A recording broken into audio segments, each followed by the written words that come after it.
the darkness and fire in the foam. Laugh, me lads, for we're far from home. Heave away, boys, heave away. Drink your rum till break of day. One for the gold and one for the grave. Heave away, the sea won't save. Hey!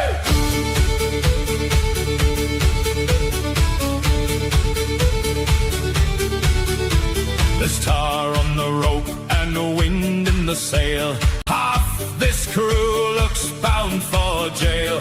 Still we sing when the lanterns sway. Drink, me lads, till the light turns grey. Heave away, boys, heave away. Drink your rum till break of day. One for the gold and one for the grave. Heave away, the sea won't save. Take your seats and raise a cheer. Rum and rogues are gathered here. Heave away, boys, heave away. Drink your rum till break of day. One for the gold and one for the grave. Heave away, the sea won't save. Hey!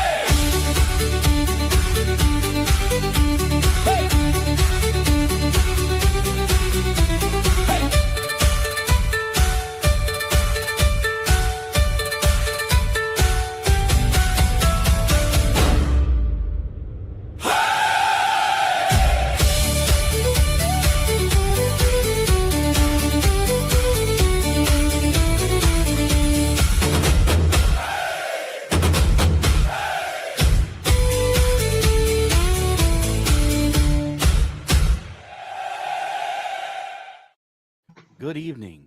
If there's anything bloodthirstier than a werewolf, it's probably a pirate. And the KLRN radio crew is going to play it a little safe. Now, if vampires and their ilk leave you as uncannily cold as old Dracula himself, who was stalked down firmly and, it has to be hoped, permanently in his own family plot last week, then there are figures to prove that you are susceptible to buried treasure. We calculate that no decent law-abiding citizen is immune to pirates. There are cowboys and Indians, there are gangsters and G-men, but these delights are inconsistent, kind of like a short skirt. I don't care how young you are, nothing charms, nothing ingrates, nothing wins like a one-legged, double-barreled buccaneer with earrings, a handkerchief on his head, and a knife in his teeth. What could be more appropriate on the starboard rail of your four-masted brigantine? If you haven't a four-masted brigantine, why not? Instead, you'd have Treasure Island. It's in your library because it's a great English classic, or at least it should be there. And this evening, because it is a great story, it's now on your podcast network, your Twitter feeds, anywhere that you can possibly listen. Once there was a small boy who asked his stepfather, who had written a number of books, please, write something interesting for once. The stepfather, seeing his point immediately, contributed a serial to something repugnant called Young Folks, a periodical circulated among the section of the English nation known as Tiny Tots, who were very prevalent in the 80s, the 1880s. The name of the serial was The Sea Cook by Captain George North, and if the Tiny Tots didn't think it was interesting, well, they should have been boiled in oil. So the story was begun, the stepfather says, on a chill September morning by the cheek of a brisk fire, and the rain drumming on the window. The small boy himself helped a lot, even though Captain North got the credit, and so did a third and equally incurable small boy, the author's father. They drew a map first, a chart of an island showing very queer and wonderful attractions. Spyglass Shoulder, for instance, and Skeleton Island, and the North Cache with a bar silver. And then, on that chill September morning, by the brisk fire of theirs, the three plotters buried their plunder. The balloons, gold and silver and rich jewels and pieces of 8, a fine beer, by the way. That's why the story was finally called Treasure Island. It's foolish to guess who's turned it into a broadcast, but in some way, well, we who are going to retell this story, hopefully devoutly with some liberties, that he who the Samoans laid to rest in the hills of their own faraway Treasure Island, and who is still known out there as only the great teller of tales, would not wish tonight, as he did so unaccountably at first, to suppress the real name of Captain George North.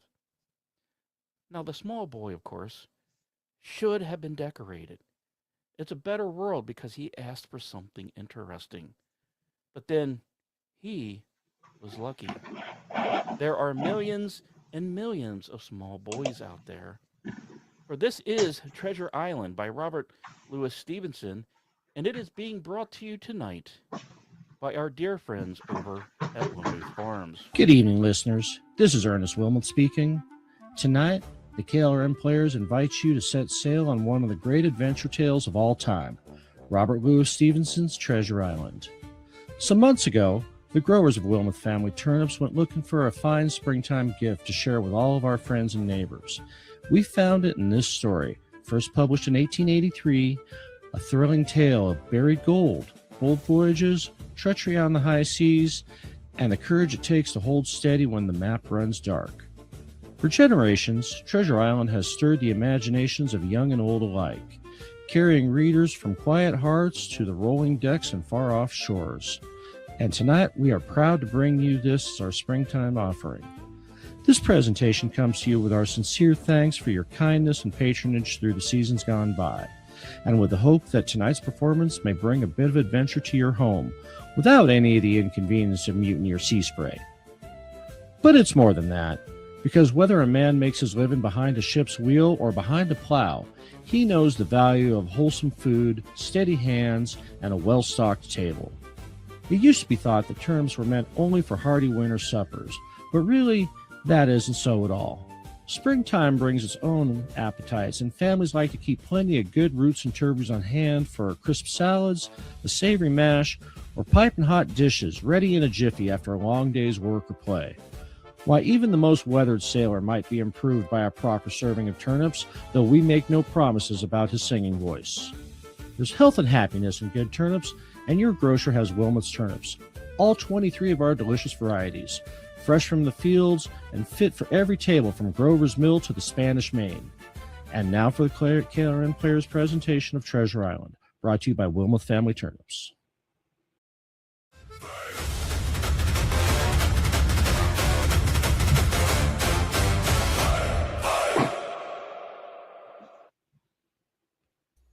Squire Trelawney, Dr. Livesey, and the rest of the gentlemen having asked me to write down the whole particulars about Treasure Island, from beginning to end, keeping nothing back but the bearings of the island, and that only because treasure is not yet lifted. I take up my pen in the year of grace, 1783, and go back to that time 19 years ago, when my father kept Admiral Benbow Inn, and the brown old seaman with the saber cut first upon his lodging under our roof. I was 14, but I remember him as if it were yesterday. 15 men on the dead man's chest, yo ho ho, and a bottle of rum. Jim! Jim! Mother Jim! called me from upstairs. Jim! Yes, Mother. Jim, there's a man coming up the road. Go out and see what he wants. Drink and the devil have done for the rest, yo ho ho, and a bottle of rum. He came plodding to the inn door, his sea chest following behind him on a hand barrow, a tall, strong, heavy, nut-brown man, his tarry pigtail falling over his shoulder on his soiled blue coat, his hands ragged and scarred, with black broken nails and a saber cut across one cheek, a dirty white, livid white, singing that old sea song he sang so often afterwards. Yo ho ho, and a bottle of rum. You open in there? Now then, boy. Yes, sir. What do you call this place? The Admiral Benbow in, sir. Admiral Benbow, eh? Nice, lonely-looking, pleasant, situated grog shop. Folks don't come here much, do they, boy? Not much company? No, sir. More's the pity. Well, you know, says you, I for one am a ship's captain, not one for much company. So for me, that will do nicely. No, well, then this will be the berth for me. I am a plain man. Rum and bacon is all I want.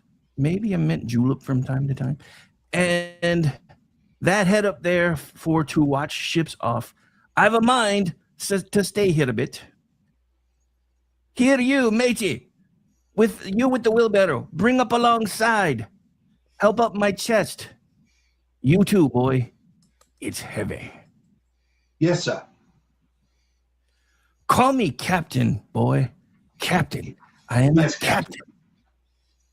Sure. Just Captain. one thing more. Yes, Captain. You ain't seen him, have you? No, sir. What do you mean?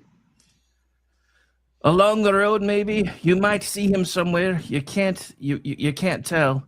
Let me know if you do. Boy, a seafaring man. Yes, sir. With one leg. Yes, sir. Captain! Yes, Damn it, Captain. I'm a captain. I got it, Captain. Got it. Right. Bring me a noggin of rum, boy.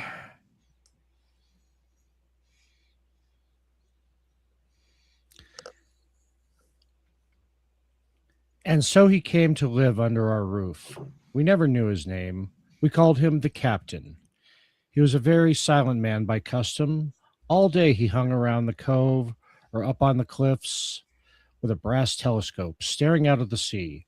All evening he sat in a corner of the parlor next to the fire and drank rum and water, very strong. And every day he came back from his stroll, he would ask the same question. Jim? Yes, Captain. Any seafaring man go by today along that road? No, Captain. And Jim? Yes, Captain. You're a good boy, Jim. You wouldn't lie to me now, would you, Jim? No, sir. You haven't seen him, have you, Jim? There's a silver 4 penny for you on the 1st of every month if you'll keep your weather eye open for a seafaring man with one leg. Remember, the one leg, that's the important part. Let me know the moment you see him, won't you, Jim? A seafaring man, again, with one leg. How that personage haunted my dreams. On stormy nights when the wind shook the four corners of the house and the surf roared along the cove and up the cliffs, I could see him in 1,000 forms. Now the leg would be cut off at the knee, now at the hip. Now he was a monstrous kind of creature who had never had but one leg, and that in the middle of his body. You'll keep your weather eye open, won't you, Jim? For a seafaring man with one leg. A seafaring man with one leg. Months went by. The captain bade fair to ruin us, for he kept it on staying week after week, month after month. And never a penny of money, Jim. Not a penny has he paid us since the day he came here. And me a poor widow woman. Mother, why don't you just ask him for some? Well, I'll tell you the truth, Jim. I'm afraid of him. He's got that awful heavy chest. I'm afraid of the man. Now, if your father was alive, I'll tell you. In all that time, none of us ever saw him open the great sea chest that was in his room. There were nights when he took a deal more rum and water than his head could carry. 15 men on the dead man's chest. Yo, ho, ho, and a bottle of rum. Often have I heard the house shaking and all the neighbors joining in for dear life. Drinking the devil of Devil the... and the Woo! Woo! Can you shut it up? Turn that quiet shit with your off. lips. Get off my I lawn. said Yeah. quiet. I have to get up at 4 a.m. He would force them all to listen to his stories, dreadful stories they were, about hanging and walking the plank, and storms at sea, and the dry Tortugas, and the wild deeds and places on the Spanish Main. By his own account, he must have lived his life among some of the wickedest men God has ever allowed upon the sea. The captain, having been living with us for almost a year, when there occurred the first of many mysterious events that rid us of at last his presence. It was one January morning, very early, a pinching frosty morning. The captain had risen earlier than usual and sat down on the beach with his telescope under his arms. My mother was upstairs, and I was laying the breakfast table against the captain's return, when the parlor door opened and a stranger stepped in. Sonny, come here, Sonny.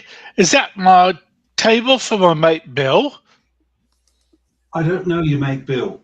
I'm laying this for a man who stays in the house. We call him the captain. Well, my mate Bill, you call him the captain like as not. Well, we put it for argument like that your captain's got a cut on one cheek, and we'll put it, if you like, that cheek's the right one, eh? But of course, save me. There he is now. There's my mate Bill. That's him, with his spyglass under his arm, and bless his old heart, to be sure. You and me just get back behind the door, Sonny, and we'll give Bill a little surprise. We will, bless his heart, I says again. 15 men on a dead man's chest. Yo ho ho. Hello, Bill. Come, Bill. You knows me. You knows that old shipmate, Bill, surely. Oh God, not this guy again. Black Dog? Really? What the hell? Oh, yeah, black dog as it ever was, eh, Bill? Bill, we see that sort at times, us two. So you've run me down. Here I am. Well, speak up. What the hell do you want? Ha ha ha, that's you, Bill. You're in the right of it, Billy. I'll have a glass of rum for this dear child here. What I've took such a liking to, and we'll sit down, if you please, and talk square, like all shipmates. Sit down, Bill. And you, Sonny, get aft. Yes, sir. And none of your keyholes on me, d'ya hear? For a while, I could hear nothing but low gabbing. Suddenly, the voices began to grow higher. No, no, no. And an end of it. If it comes to swinging, swing all, say I. Ah! Ah! Ah! Ah! I saw Black Dog, streaming blood running off down the hill.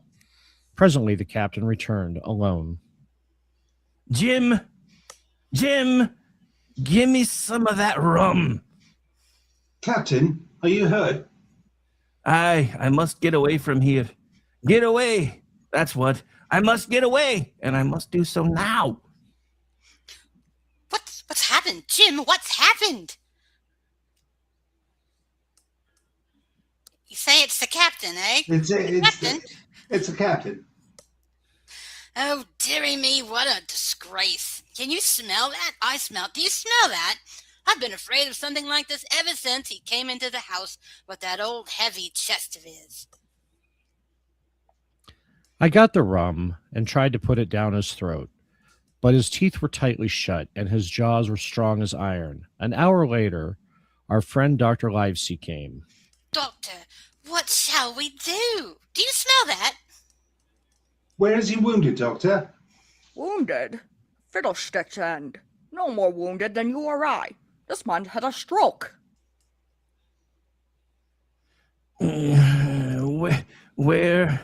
Where's that bastard Black Dog? Black Dog? There's no Black Dog, except what you have on your own back. You've been drinking rum, man, and you've had a stroke. Now, listen to me. One glass of rum a day won't kill you, but if you take one, you'll take another, and then you'll die. Die and go to your own place, like the man in the Bible. And the world will be rid of a very dirty scoundrel. Do you understand that? The name of rum for you is death. About noon the next day, I stopped at the captain's door with some medicines. Who is it? It's me, Jim. Come in, Jim. Come in. He was lying very much as we had left him. Jim, you're the only one here that's worth anything. You know I always been good to you. Never a month, but I've given you a silver, 4 penny for yourself. Now you see, mate, I'm pretty low and deserted by all, Jim. You bring me a noggin of rum, won't you, matey? But the doctor said...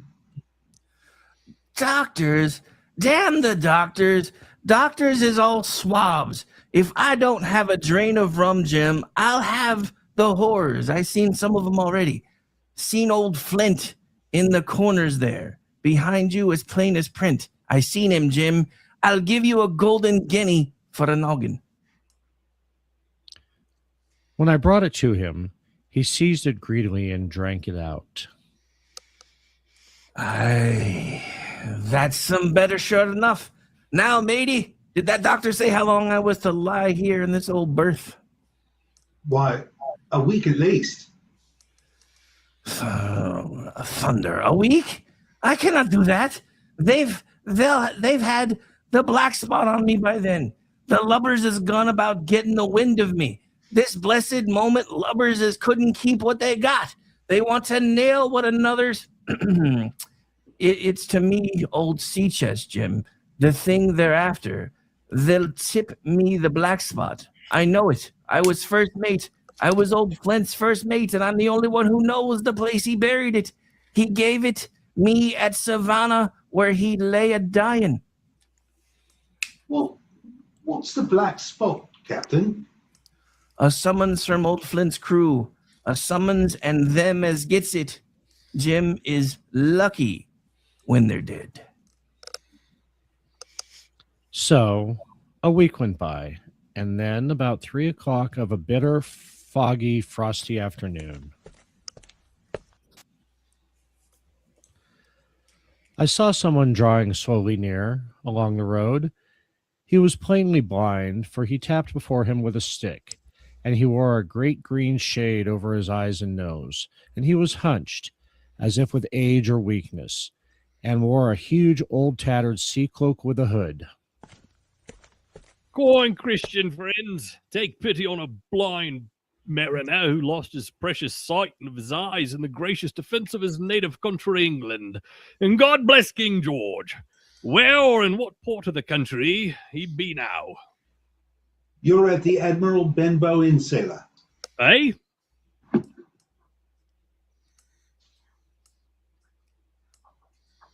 Eh? Black Hill Cove, sir. I hear a voice, a young voice. It's here where I miss me dead light. Will you give me a hand, kind young friend, and lead me into the captain?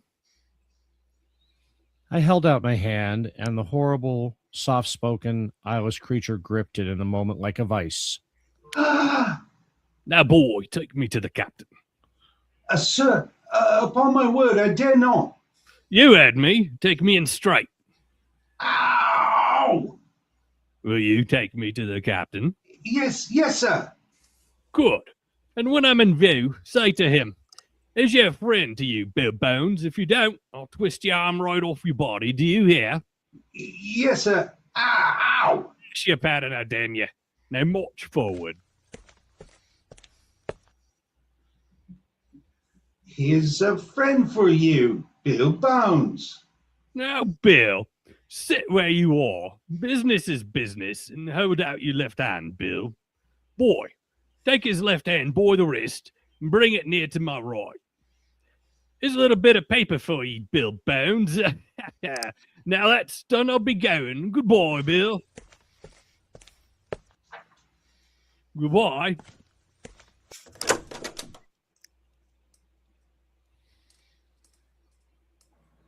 Jim? Yes, Captain. What time is it, Jim? 10 o'clock. 10 of the clock. 10 o'clock. 6 hours. We'll deader 'em yet. Pew and Black Dog and Long John Silver, the whole crew of 'em. We'll... Captain? Captain? Captain! Captain! I'm dead, Jim. Captain was dead.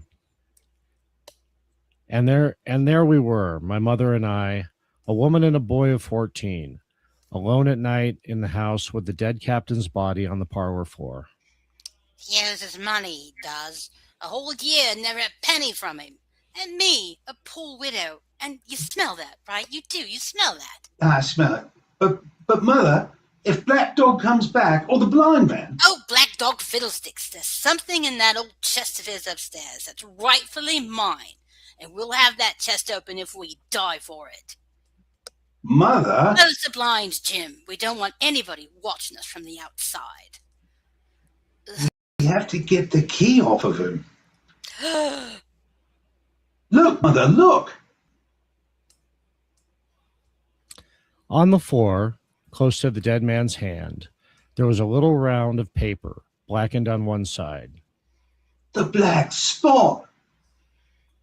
I took it up and found that You'll have till 10 tonight. That's 4 hours. No, Jim, find that key. I felt in his pockets one after another.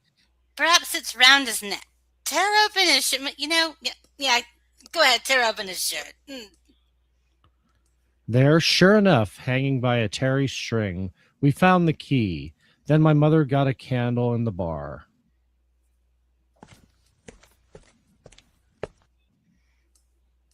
And holding each other's hands, we went upstairs to his room. Give me the key, Jim. Now then. Nothing in here. Not a damn thing. One single thing of value, not a penny. Mother, look! There before us lay the last things in the chest. A bundle, tied up in oilcloth, looking like papers, and a canvas bag that gave forth at the touch with a jingle of gold.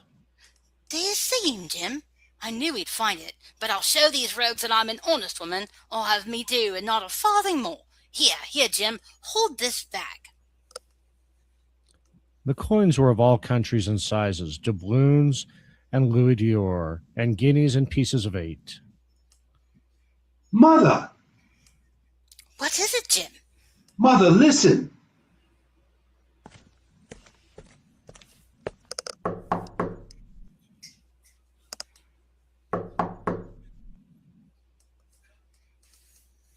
Come, Mother.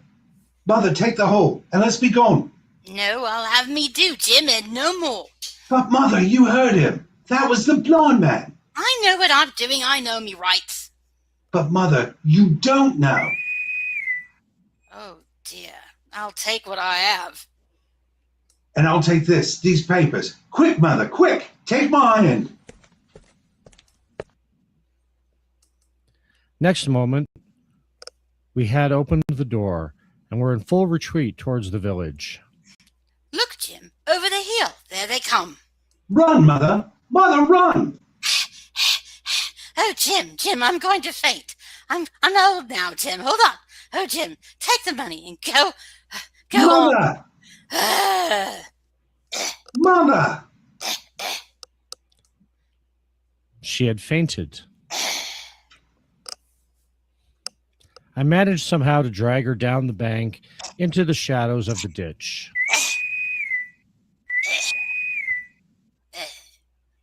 A moment later, the house was surrounded. Bones. Bones. Bill Bones. You answer me. Down with the door then. Aye, Captain. In, ye lubbers. Loot the house and find it.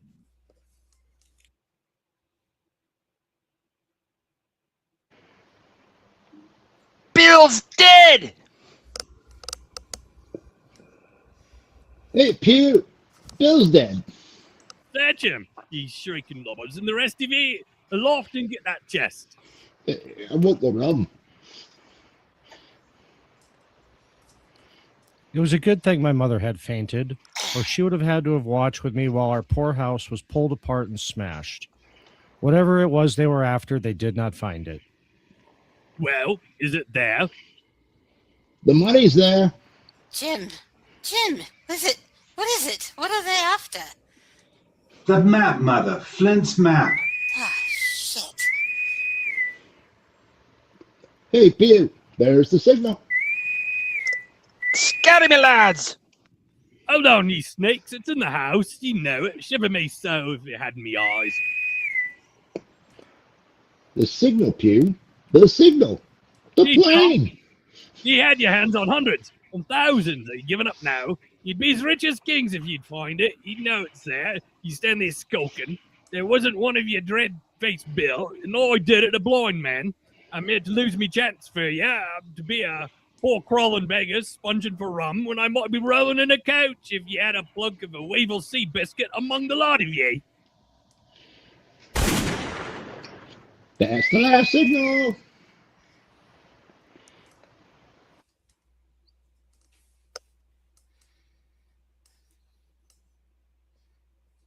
Dick, Black Dog, Johnny, Dick. You won't leave old Pew, mates. Not old Pew.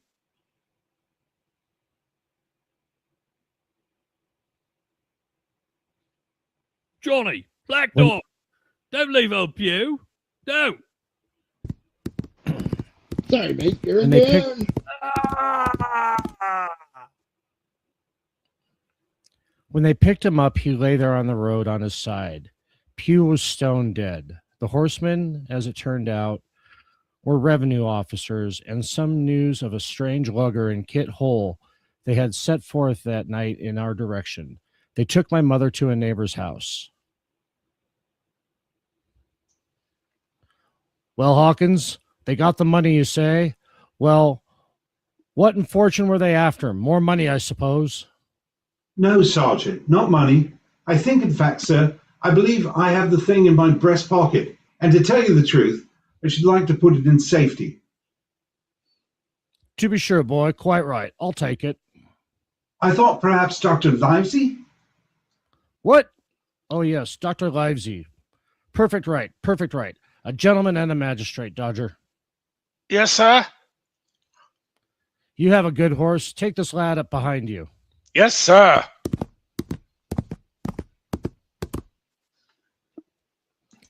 And we rode hard all the way back until we came to Dr. Livesey's door. Dr. Livesey? The doctor's supping tonight at Squire's. The squire? Oh, there we go, boy.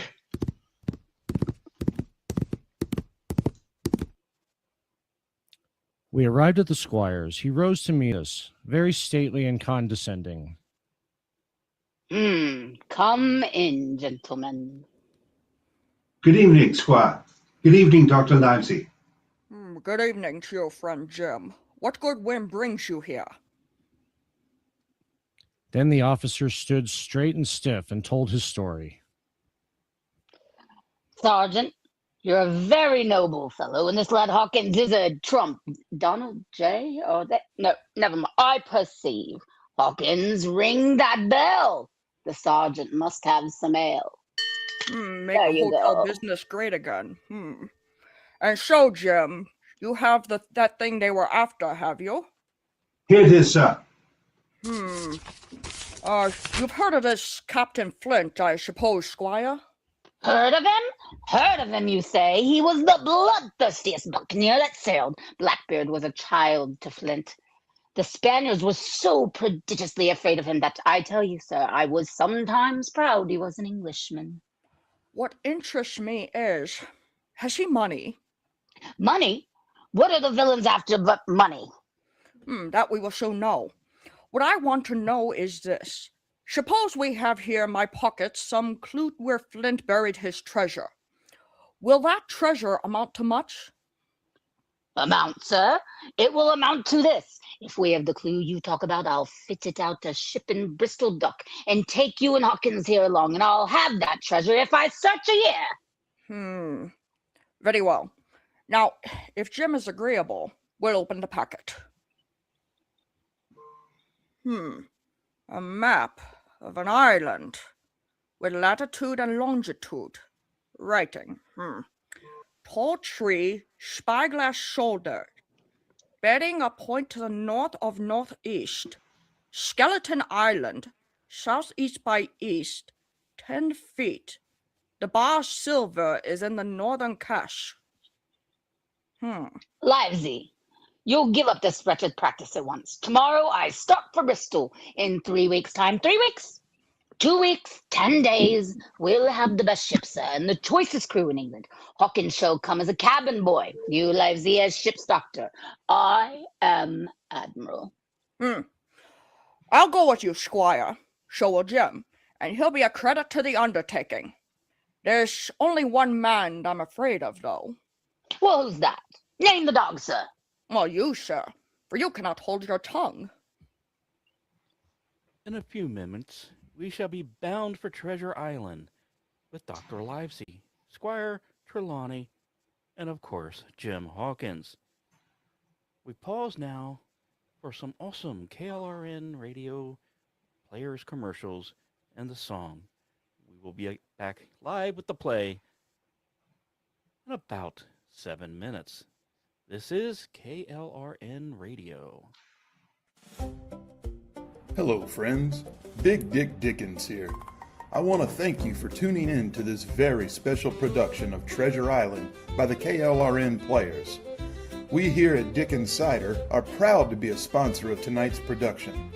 So when you and your favorite wench check into the Admiral Benbow Inn, or wherever the hell it is you're planning to stay, don't be bashful about asking the captain for a real treasure for her, a Dickens Cider. Your wench is gonna love the taste and the feeling of the new Long John Silver edition of Dickens Cider as it goes down. It's guaranteed to wet her whistle and shiver her timbers. And remember, friends, it's not X that marks the spot for that Dickens Cider, it's Y. Thank you, and we hope you enjoy the rest of the show.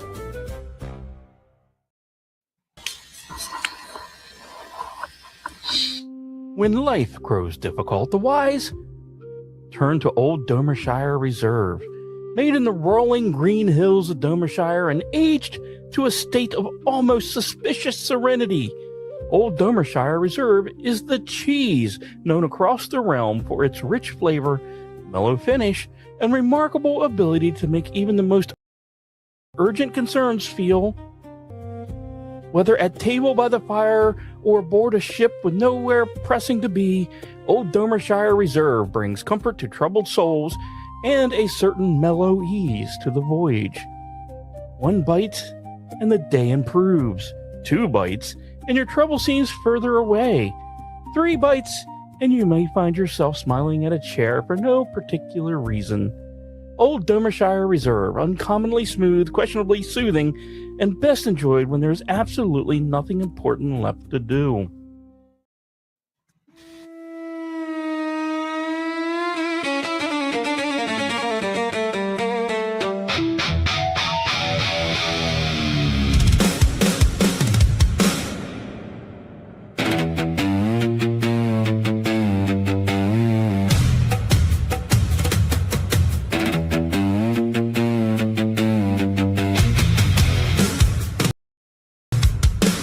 Black sea calls my name through the salt and the rain.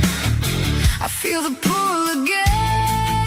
The black sea calls my name.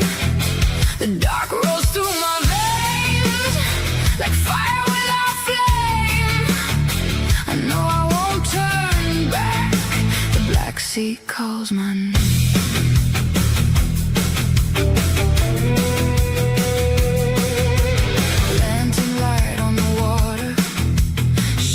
Move on the mast, wind in the line.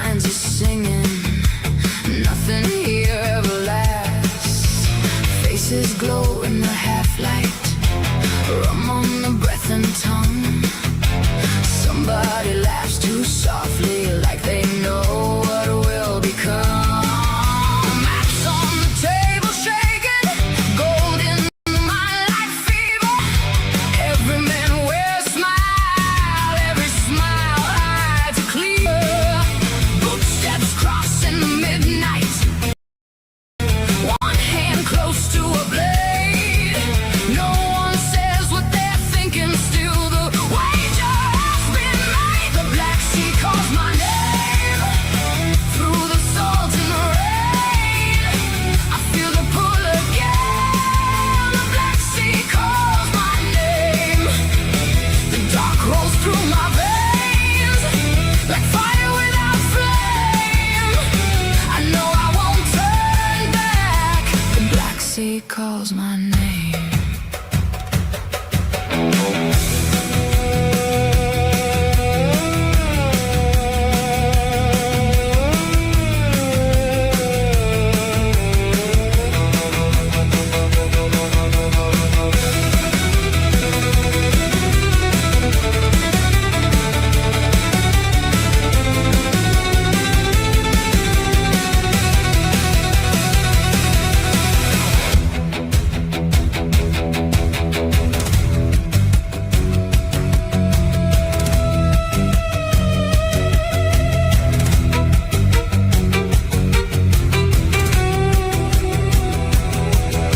No prize can cure the hunger, no chest can settle the heart.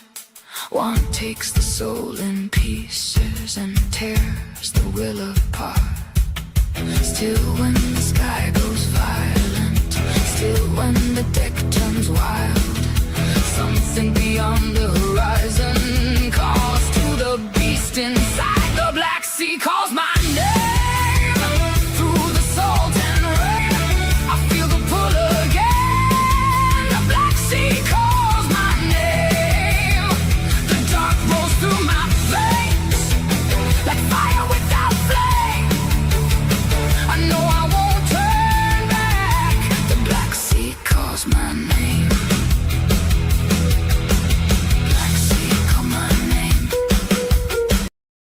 Black Sea call my name. I hear you in the wind. I feel you rise again. Black Sea call my name. Black Sea call my name.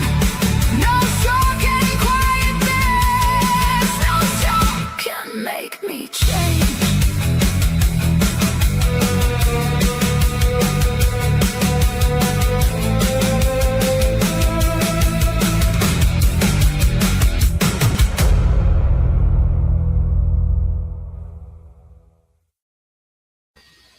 Tonight, KLRN players are presenting you Robert Louis Stevenson's Treasure Island. As Jim Hawkins was telling us, we are eager to leave the Benbow Inn behind and set out for the docks in Bristol. It was longer than the squire imagined ere we were ready for the sea. Weeks passed on. Then, one fine day, there came a letter from the squire, from Bristol. Dear Livesey, the ship is bought and fitted. She lies at anchor, ready for sea. It was the crew that delayed me till the most remarkable stroke of fortune brought me the very man that I required. I was standing on the dock when, by the merest accident, I fell in talk with him. He had hobbled down there that morning with a parrot on his shoulder to get a smell of salt. Yes, salt. Out of pure pity, I engaged him on the spot to be ship's cook. Long John Silver, he is called, and has lost a leg, but makes very good crunchies and perhaps a chicken plank. Well, sir, I thought I only found a cook, but it was a crew I'd discovered. Between Silver and myself, we got together in a few days a company of the toughest old salts imaginable. I declare we could fight a frigate. Seaward ho! Hang the treasure! It's the glory of the sea that has turned my head. On the 16th of April, the schooner Hispaniola set sail from Bristol Harbor. It was more than 19 years ago, but I can remember it as if it was yesterday. Me in my new blue cabin boy's clothes, 19 years ago. leaning over the rail, waving goodbye to my mother, and doing my best not to cry, for at the last moment, it sort of hurt to leave her. It was the first time I'd been away from home. Then, a little before noon, Captain Smollett gave an order. The boatswain sounded his pipe.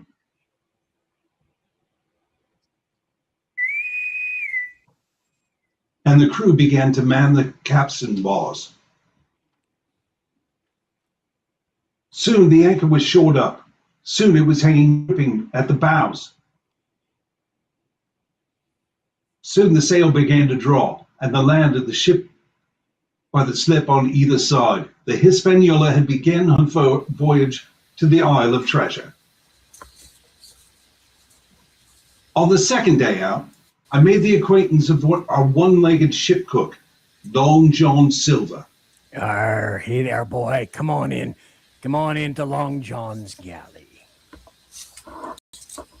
To tell you the truth, at the very first mention of Long John Silver in the squire's letter, I had taken a fear in my mind that this might be the very one-legged sailor that I had watched all those months at the Benbow Inn. But one look at him was enough. I'd seen Captain Bones, Black Dog, Lime Pew, and I knew what a buccaneer looked like. Very different from this clean, pleasant-looking sea cook. His left leg was cut off, close to his hip, and under his left shoulder he carried a crutch, which he managed wonderfully, hopping about like a bird. Pieces of eight, pieces of eight, pieces of eight. Are you Mr. Silver, sir? Yes. Yes, me lad, such is me name to be sure. And you're Hawkins, eh? Nobody more welcome than yourself, me lad, in old John's galley. So sit down, hear the news. Your first trip to sea, Hawkins. Yes, sir. Well, there's a lot of things you're going to learn before this here voyage is over. What do you think, Hawkins? And if there's anything you want to know, Hawkins, you just come to old Long John Silver and ask him, see, he'll tell you. His galley was as clean as a new pin, the dishes hanging up burnished, and his parrot in the cage in the corner. Is Captain Flint. I call my parrot Captain Flint. Yeah, the parrot after the famous buccaneer. Is Captain Flint predicting success to our voyage? Wasn't you, Captain? Pieces of eight, pieces of eight. Aye, she's a powerful old bird, is Captain Flint. 200 years old if she's a day. And if anybody's seen more wickedness, it must be the devil himself. She sailed with England, the great Captain England, the pirate, on the old Walrus. That's Flint's old ship. And I've seen her muck with the red blood and fit to sink with gold. She's been to Madagascar and at Malabar and Suriname and Providence and Portobello. To look at her, you'd think she was a baby, Hawkins, but you smelt powder, haven't you, Captain? Step, go about, step out and go about. And blood, eh, Captain? Ships, all hands, And pieces of eight, eh, Captain? pieces of eight, pieces of eight, pieces of eight, pieces of eight, pieces of eight. And at the end of the third week, we left Madeira behind us. The ship proved to be a good ship. The crew seemed to be capable seamen. There was only one man aboard who was not satisfied, and that was the ship's master, Captain Smollett. I'll speak plain. I don't like it. I don't like this cruise. I don't like the men. I don't like me officers. That's short and sweet. But nobody paid much attention to him.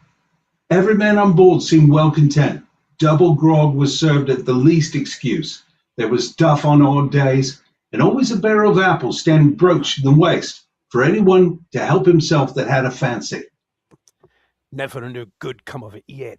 Spoil foxelands, make devils. That's the belief. We're not home again yet. But good did come from that apple barrel. It was about the last day of our outward voyage.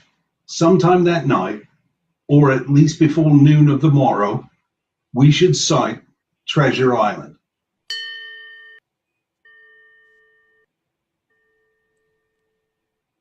Just after sundown, when all my work was over, I thought I should like an apple. I ran on deck. The watch was all full forward, looking for the island. I got into the apple barrel, and suddenly I heard voices on deck.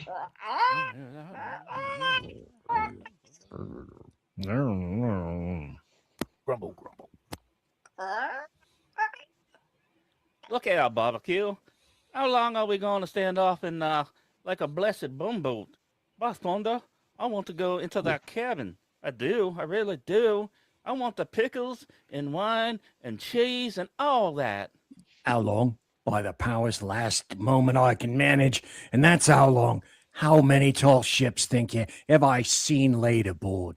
How many brisk lads dying in the sun at execution dock? And all this for the same hurry and hurry and hurry. He's a first-rate seaman. Captain Smollett sails the blessed ship for us. Yar, we're all seamen aboard here, I should think, or... Whole forecastle ends. You mean, I know the sort you are. You're never happy till you're drunk. Easy all along, John. I don't know where this treasure is, do I? No more than you, says you, and is this squire and doctor with a map and such. Well, now I mean this squire and doctor shall find the treasure for us and help us to get it aboard by the powers. After that... Yar, after that, what do we do with them, Long John Silver? After that, what do we do? Well, what would you think we does with them? Put them ashore like maroons? Or cut them down like that much pork? Duty is duty, mates. Wait. Here's what I says. When the time comes, why, let her rip. Land ho! What's that? What's that? Land ho! Circle K ho! Oh, we're so here. Away to the southwest of us, we saw it, Treasure Island. 10 minutes later, we were gathered in the cabin, the squire, Dr. Livesey, the captain, and myself. Now, Hawkins, you have something to say. Speak up. I did as I was bid. I told them the whole story of Silver's conversation, and when that was done, all three, one after another, each with a bow, drank my good health. Then the squire rose. Jussie, Captain Smollett, you were right and I was wrong. I own myself an ass. I await your orders, sir. This Silver is a remarkable man. Here's the way I see it. We must go on because we can't turn back. Now, what I propose is that we don't wait for them to surprise us, but that we come to blows at our own time and when they least expect it. There must be some faithful hands left. Well, we must find out who they are. Oh, Jim can probably help us more than anyone else. The men are not shy with him, and Jim is a noticing lad. Hawkins, I put prodigious faith in you. In the meantime, talk as we pleased, there were only 7 out of 26 on whom we could rely. And of these 7 men, I was a boy. So that the grown men on our side were 6 to their 19. Next morning, there was not a breath of air moving, nor sound, but that of the surf booming half a mile away along the beaches. A peculiar, stagnant smell hung over the anchorage. The heat was sweltering, and the men grumbled fiercely over their work. Mutiny, it was plain, hung over us like a thundercloud. Around noon, Captain Smollett came up on deck. All right, my lads. We've had a hot day, and we're all tired and out of sorts. A quick turn to shore's what? It'll hurt no one. Eggs, and as many as please, they go ashore for the afternoon. Yay!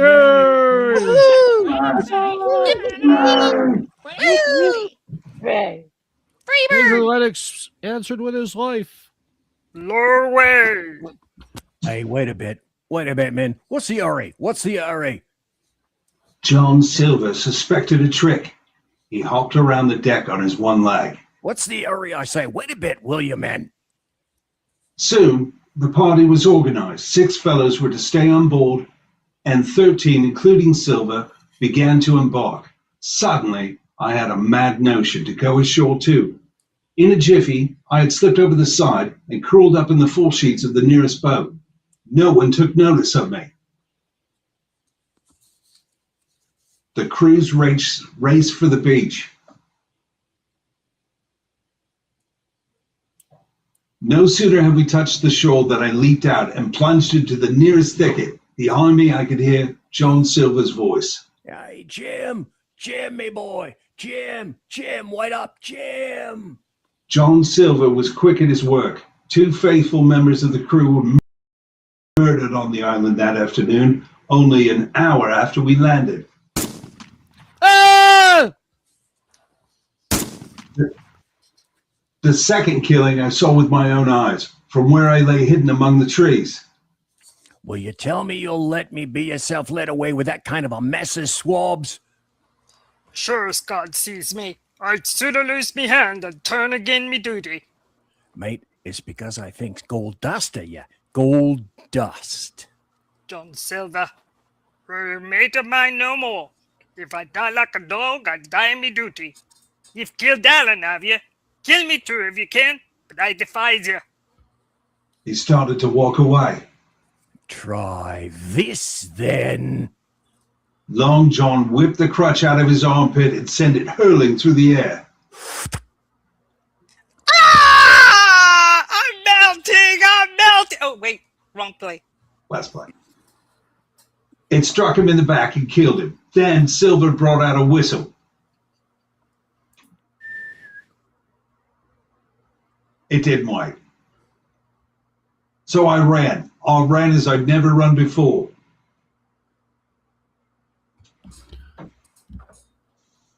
Darby McGraw. I looked up at the side of the hill. Woohoo! Far above me, I saw something leap behind the trunk of a tree. It seemed dark and shaggy. I turned and began to run. Suddenly, the thing appeared in front of me, and running forward, threw itself on its knees before me and held out its clasped hands in supplication. Whoa! Who are you? I'm poor Ben Gunn, I am. I haven't spoke with a Christian these 3 years. 3 years? Were you shipwrecked? No, mate, marooned. 3 years. Lived on goats since then, and berries, and oysters. Oh, take a look down south, you can see what a mate that had on me. And me heart is sore for the Christian diet. You mustn't happen to have a piece of cheese on you now. No? Well, many's the night I've dreamed of cheese. Toasted mostly. And woke up again, and here I was. What do you call yourself, mate? Jim. Jim? Jim? Yeah, well, no, Jim. You wouldn't think I was as rich and look at me now, would you? Why, no. Not in particular. Ha! Well, but I am, Jim. I'm rich. Rich. Powerful rich. Oh, Jim, you'll bless your stars, you will. You was the first that found me. Woohoo! Suddenly his eyes fell on the Hispaniola laying far below us. Between it and the land was the jolly boat, with 5 men moving toward shore, but I could not tell if they were our men or the mutineers. Jim, tell me true. That isn't Flint's ship, is it? It's not Flint's ship, and Flint is dead. There's some of Flint's hands aboard. Worse luck for the rest of us. Not a man with one leg? Silver? Hoo-hoo. But if you were sunk by Long John, hoo-hoo, I'm as good as pork, I know it. I was in Flint's ship with John Silver. The way old Flint buried his treasure. He and 6 along, 6 strong seamen. And I was ashore nigh on a week. And then one day, here comes Flint, by himself, in a little boat. And the 6 all dead and buried, along with the treasure. How he done it, not a man of us could make out. I told him the purpose of our voyage and the predicament in which we now found ourselves. Oh, that Long John, he's a bad un. Then you're all in a clovage, aren't you? Well, Gun's the man to help you. You tell your squire, Jim, Ben Gun's the man, and that's what you'll say. And Ben Gunn says that you has ideas of his own. Woo, look at that. Far below us, we saw a Union Jack fluttering in the air above the woods. Why, there's your friend, sure enough. More likely, it's the mutineers. No, mate. Sylvan Fly the Jolly Roger, that's your friend, sure enough. A shot in the old stockade made years ago by Flint. Whoa, what was that? That's the ship's cannon. They're shooting at the stockade. Come on!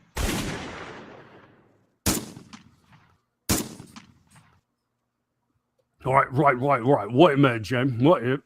Ben Gunn's fly. Rum wouldn't bring me down there.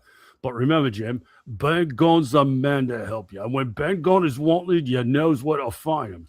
So just where you found him today. I started to run towards the flag. Jim. Yes, sir? You won't forget that piece of cheese now, will you, mate? It was less than a mile of the stockade. It was heavy running through the woods. The shooting was getting louder. Suddenly, before me, I saw a clearing and the smoke of muskets fired nearby. Hey there! Who goes there? Hey, don't shoot, it's me! Who's me? Me, Jim Hawkins! It's Jim. Jim's back. He's safe. Hooray! Huzzah! Moments later, I was over the stockade among my friends, and soon afterwards, the firing ceased. The mutineers were saving their powder. The stockade was a good place, with a paling 6 feet high all around it. We could have held it against a regiment. And here Captain Smollett decided to stay and await our enemy's next move. I told Dr. Livesey and the squire about Ben Gunn. Aye, flag a truce, flag a truce. Who's that? It's Silver. Keep indoors, men. 10 to 1, this is a trick. Who goes? Stand or we fire. Flag of truce. Doctor's watching the lookout. Dr. Livesey, take the north side if you please. Yes, sir. Jim, the east. Gray, west. The watch below, all hands to load muskets. Lively, men, and careful. What do you want with your flag of truce? Captain Silver, sir, come to make terms. Captain Silver? Why, you black-hearted scoundrel, Silence, sir. Silence. If you wish to talk to me, you can come, and that's all. If there's any treachery, it'll be on your side, and the Lord help you. That's enough, Captain. A word from you's enough. I know a gentleman, and you may lay to that. Then you'd better sit down. Aye, you ain't gonna let me inside, Captain. It's a main cold morning, to be sure, sir, to sit outside on the sand. And there's Jim.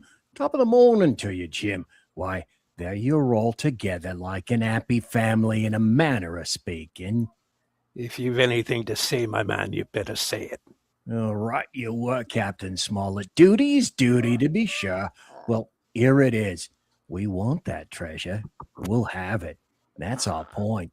You just as soon save your lives, I reckon, and that's yours. You have a chart, haven't you? That's as may be. Oh, well, you have. I know that. What I mean is, we want your chart. You give us the chart to get the treasure by, and I'll get you my affidavit upon my word of honor to clap you somewhere safe ashore. Is that all you have to say? Every last word, by thunder. Refuse that, and you've seen the last of me, but musket bolts. Very good. Now you'll hear me. If you'll come up one by one, unarmed, I'll engage to clap you all in irons and take you home to a fair trial in England. If you won't, As me name's Alexander Smollett, I've flown the Sovereign's colours, and I'll see you all to Davy Jones. You can't find the treasure, you can't sail the ship, and you can't fight us. I stand here to tell you so, and it's the last good word you'll get from me. Now tramp, me lad. By thunder, laugh. Before an hour's out, you'll laugh on the other side. Them that die'll be the lucky ones. Encouraging ad libs. Yeah. 10 minutes later, nothing remained of the attacking party but 5 who'd fallen. 4 on the inside, 1 on the outside of the palisade. The mutineers did not come back that night. They got their rations, as the captain put it. The next day was stifling hot. And after dinner, Dr. Livesey sent for me. Jim, was it cheese you said Ben Gunn had a fancy for? Yes, sir. Cheese. Well, Jim, just see the good that comes from being dainty in your food. You've seen my snuff box, haven't you? And you've never seen me take snuff. The reason being that my snuff box, I carry a piece of Parmesan cheese, like you would put on your spaghetti. A cheese made in Italy. Very nutritious. Well, that's for Ben Gunn. Well, goodbye, lad. Then he took up his hat and pistols, girded on his cutlass, put the chart in his pocket, and set off briskly through the trees. That afternoon, the blockhouse being stifling hot, and the little patch of sand inside the palisades ablaze with the midday sun, and so much blood about me, and so many poor dead bodies lying around, a new idea had come into my head. This was a swim out under the cover of night, cut the Hispaniola adrift, and let her go ashore where she fancied. The mutineers, after their repulse of the morning, had nothing nearer their hearts to anchor up and away to sea. This, I thought, would be a fine thing to prevent. It was evening when I reached the east coast of the island. I could see the Hispaniola lying in the anchor offshore, and there was the Jolly Roger, the black flag of piracy, flying from a peak. As the last rays of daylight dwindled and disappeared, absolute darkness settled down on Treasure Island. The next night, I was back on land. I was proud of myself, and with good reason. I had grounded the Hispaniola, beached her up tidily in the North Inlet, with no harm done, safe from the mutineers. I had no trouble finding the stockade coming in from the shore, keeping close in the shadow where the darkness was thickest. I crept in the blockhouse, could see nothing. The doctor and the squire must have worried about me. I should lie down in my own place, I thought, and enjoy their faces when they found me in the morning. Down. Peace is right. Peace is right. Peace is right. Who goes? Who goes? Bring a torch, Dick. Well, shiver me timbers, Jim Hawkins. Dropped in like, quite a pleasant surprise for poor old John. I always like you, I have, Jim, for a lad of spirit. A picture of my own self when I was young and handsome. Always wanted you to join my camp and take your share and die a gentleman. And now, my cock, you've got to. You can't go back to your own lot. Where are they?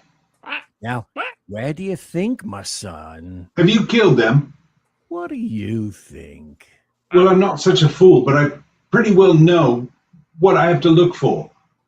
But there's a thing or two I have to tell you. And the first thing is, here you are, in a bad way. Ship lost, treasure lost, men lost. And if you want to know who did it, it was I. Grumble, grumble, grumble, grumble. I was in the Apple Barrel that night when we sighted land, and I heard you, John, and you, Dick Johnson, and Hans, and now I was at the bottom of the sea, and told every word you said before the hour was out. And as for the schooner, it was I who cut her cable. And it was I who brought her where you'll never see her more. Not one of you. I no more fear you than fear a fly. I need my sock. I'll put one to that, and there goes, you sneaking son of a skunk. And so will I. Avast there! Who are you, Tom Morgan? Maybe you thought you was Capmere, perhaps. Tom's right. Kill the boy. Kill him. Kill Do him in. I'm in. Walk the plank. Did any of you gentlemen want to have it out with me? Him that wants it shall get it. You won't fight? Then by thunder you'll obey. You may lay to it. I like that boy now. Never seen a better boy than that. He's more men than any pair of rats here in this here house. What I say is this. Let me see him that'll lay a hand on him. That's what I say. And you may lay to it. Seems you have a lot to say. Pipe up and let me hear it. Or lay to. John. What? John, we got something for you. Step up. I won't bite you. Hand it over, lubber. The black spot. I thought so. What's on it? Deposed. Deposed. That's it, is it? Very pretty words to wrote, to be sure, like print, I swear. But it ain't one bit printier wrote than this. Hey, what's that? And what does it look like, lads? A chart. That's what it is. A chart. A chart of this island. Old Flint's chart. Now, what do you say to that? Yes, that's Flint's. Sure enough. Aye, that's it. Okay, off. And a clove hitch to it. So we done ever. Silver's the man. Silver, John. Silver's the captain. Silver! John Get a ball five bucks, Silver. You're the man. That was the end of the night's business. Only months later, I woke up suddenly and felt someone behind me. Jim, me boy. Yes, Long John. I saved your life for you tonight, Jim. Now, you and me stick close, Jim, back to back, like in case of trouble. And talking of trouble, Jim, why did those friends of yours leave that chart behind when they cleared out of here? They did, though. And I came this here morning and found the place empty and that chart lying there on the table where I couldn't miss it. And there's something under that, good or bad. The next morning, we set out for the treasure. Tall tree, by glass shoulder, bearing a point to the north and northeast, Skeleton Island, east, southeast, and by east, 10 east. Hey, over there. Come quick. At the foot of the pond, half covered in green creeper, a human skeleton lay on the ground. A skeleton, be God. It lay perfectly straight, the feet pointing in one direction, the hands raised above its head like a diver's, pointing directly in the opposite. It ain't natural. But you know, lads, I have a notion in my old numbskull. Now, here's the compass. There's the tip-top point of Skeleton Island, sticking out like a tooth. Just take a bearing, will you, along the line of them bones? East, southeast, and by east. I thought so. It's a pointer. Right up there's our line for the Pole Star and the Jolly Dollars. This is one of Flint's jokes. And no mistake. Him and these six was alone here. Alone, he killed them. Every man. And this one he hauled up here and laid down by the compass. Yes, 6 they were, and 6 we are. And bones is what they are now. I saw him dead. Old Flint. There he laid with penny pieces on his eyes. Dead, Aye, sure enough, he did. But if ever spirit walked, it'd be Flint's. Dear odd, but he died bad, did Flint. Aye, that he did. Aye, main hearted were. And the windy was open. And I hear that old song is coming out as clear as hell. And the death hole on the man already. Aye, listen. Oh, 15 men on a dead man's chest. Do you hear what I hear? Yo-ho-ho. That's Flint, begad. Old Flint. Darby McGraw. Oh, sweet Lord. Darby McGraw. Fetch off the rum. The rum's gone. That was his last words. Darby McGraw. Old Flint's last words about Bud. Oh, my sweet baby Jesus. Shipmates, there's 750,000 pounds, not a quarter of a mile from here. Since when did a gentleman of fortune show his stern to that many dollars for a boozy old seaman with a blue mug, and him dead, too? Belay there, Don. Don't you cross a spirit. Spirit? Well, maybe, you know whose voice that was. It was like someone else's. It was like, thou was been gone. Aye? Aye. Aye, so it were. Been gone, it were. Why, nobody minds Ben Gunn. Dead or alive. Nobody minds him. Wide glass shoulder, blowing a point to the northeast. Skeleton Island, southeast and by east. 10 feet. Hey, mates. Here's the top three. The first of the tall trees was reached, and by bearing proved the wrong one. So did the second, so the third.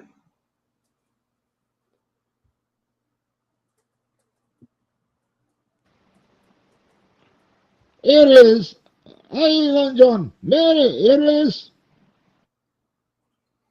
Before us, a great excavation. In this was the shaft of a pick, broken in two, and the boards of several packing cases strewn around, all branded with the name Walrus, from the name of Flint's ship. The treasure had been found and rifled. The 700,000 pounds were gone.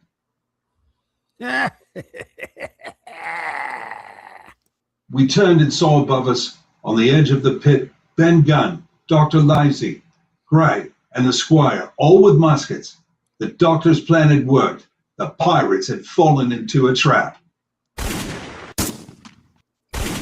John Silver, you're a prodigious villain and an impostor, sir. But you saved this boy's life, and I'll not prosecute you. But the dead men, sir, hang about your neck like millstones. Thank you kindly, sir.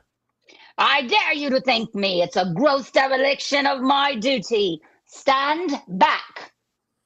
It took us 3 days to move the treasure from Ben Gunn's cave on board ship. On the 8th day of December, the Hispaniola had reached Bristol. 5 men, only of those who had sailed, returned with her.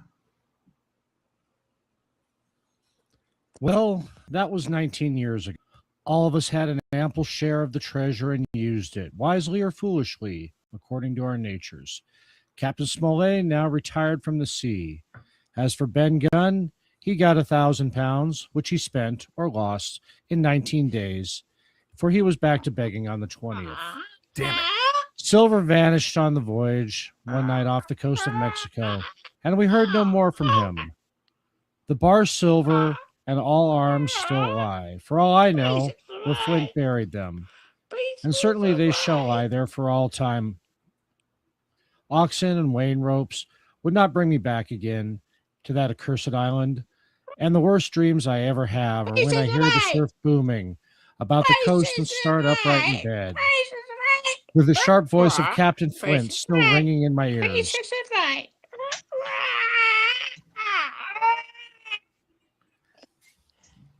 You have been listening to Treasure Island. And this is the KLRN Radio Players. We want to thank you for joining us tonight, and please stick around for the after party. But before we get to the after party, how about a little tease for what's coming up next in the summer of 2026?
Well, Sherlock, that was an interesting play tonight. Yes, Watson, it's always fascinating when a group of thespians gather to drink and perform. I must say, their enthusiasm was admirable. Admirable, yes. Accurate, perhaps less so. You object to their portrayal of pirates? Only to the notion that any pirate would sing that frequently. I'd rather enjoyed it. Well, your tolerance for theatrics has always been generous. Oh, and yet here you are, you attended. Observation, Watson. One never knows where useful information may present itself. Information? At a stage play? Well, criminals require entertainment just as much as honest men. Wait, you believe someone there tonight was... Possibly. That's not an answer. It rarely is. You spent half the evening watching the audience. Naturally. And did your observations reveal anything useful? Perhaps. You're doing it again. Doing what? Answering without answering. Ah. It's infuriating, you know. Only when you wish the answer sooner than I wish to give it. Very well, then. I shall force the matter. Oh, how dramatic. I am Hispanic, you know. A letter arrived during the second act. Delivered here? Yes. Mrs. Hudson said the messenger insisted it was urgent. There it is. What? That sound. Which sound? That thoughtful little you make when something has caught your interest. Well, you have become quite perceptive. Well, living with you would sharpen anyone's senses. Okay. Let me see the letter. Interesting. That was my thought. No signature, no address, yet delivered directly to Baker Street. Cheap paper, recently cut, ink smudged slightly, written in haste. You gathered all that already? It is quite obvious. Well, to you, perhaps. And the message itself, A single line. quite theatrical. Well, appropriate given the evening. Tonight, after the curtain falls. Precisely. And the curtain is now fallen. Holmes, Yes, it's coming. right on schedule. You expected this? I suspected it. Come in. Mr. Sherlock Holmes. You have found him. Thank heavens. And you are? Arthur Bell. Forgive the intrusion, but I was told you might help me. Who told you that? A man at the theater tonight. Did he give his name? No. Describe him. Tall, dark coat, hat pulled low. Unhelpfully common. He pressed this letter into my hand and told me to bring it here immediately. You carried the letter here? Why, yes.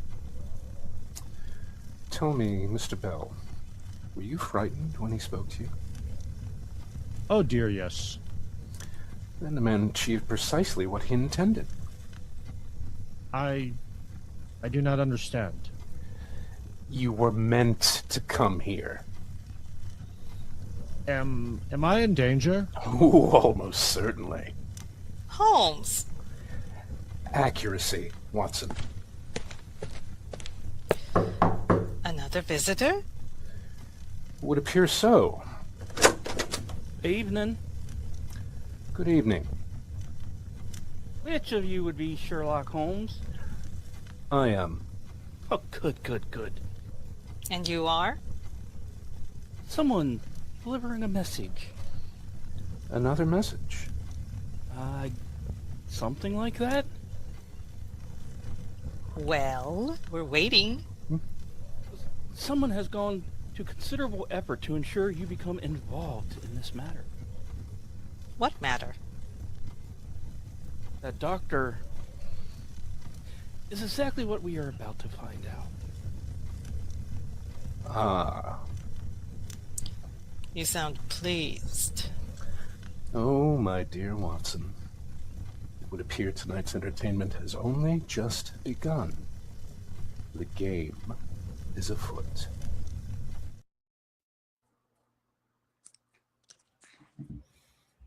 All right, everyone. I'd like to welcome you to our traditional after-show cast party.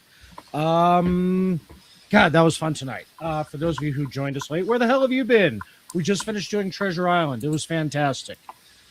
And Jeff, how you doing? Finally calm. Finally calm.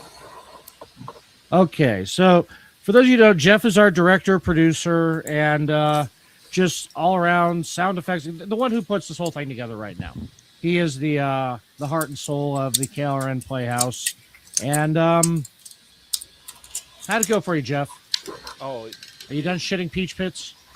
Yes, I am. I love how it went tonight.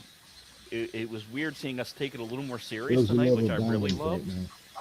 So, I wasn't sure what to expect, and everyone, of course, delivered really well. And I need to apologize to Andrew on air for stepping on one of his lines, because for some reason, Morgan, the role of Morgan did not ring a bell in my mind. That's how tight I've been wound. So I do need to apologize to him, but otherwise it went great.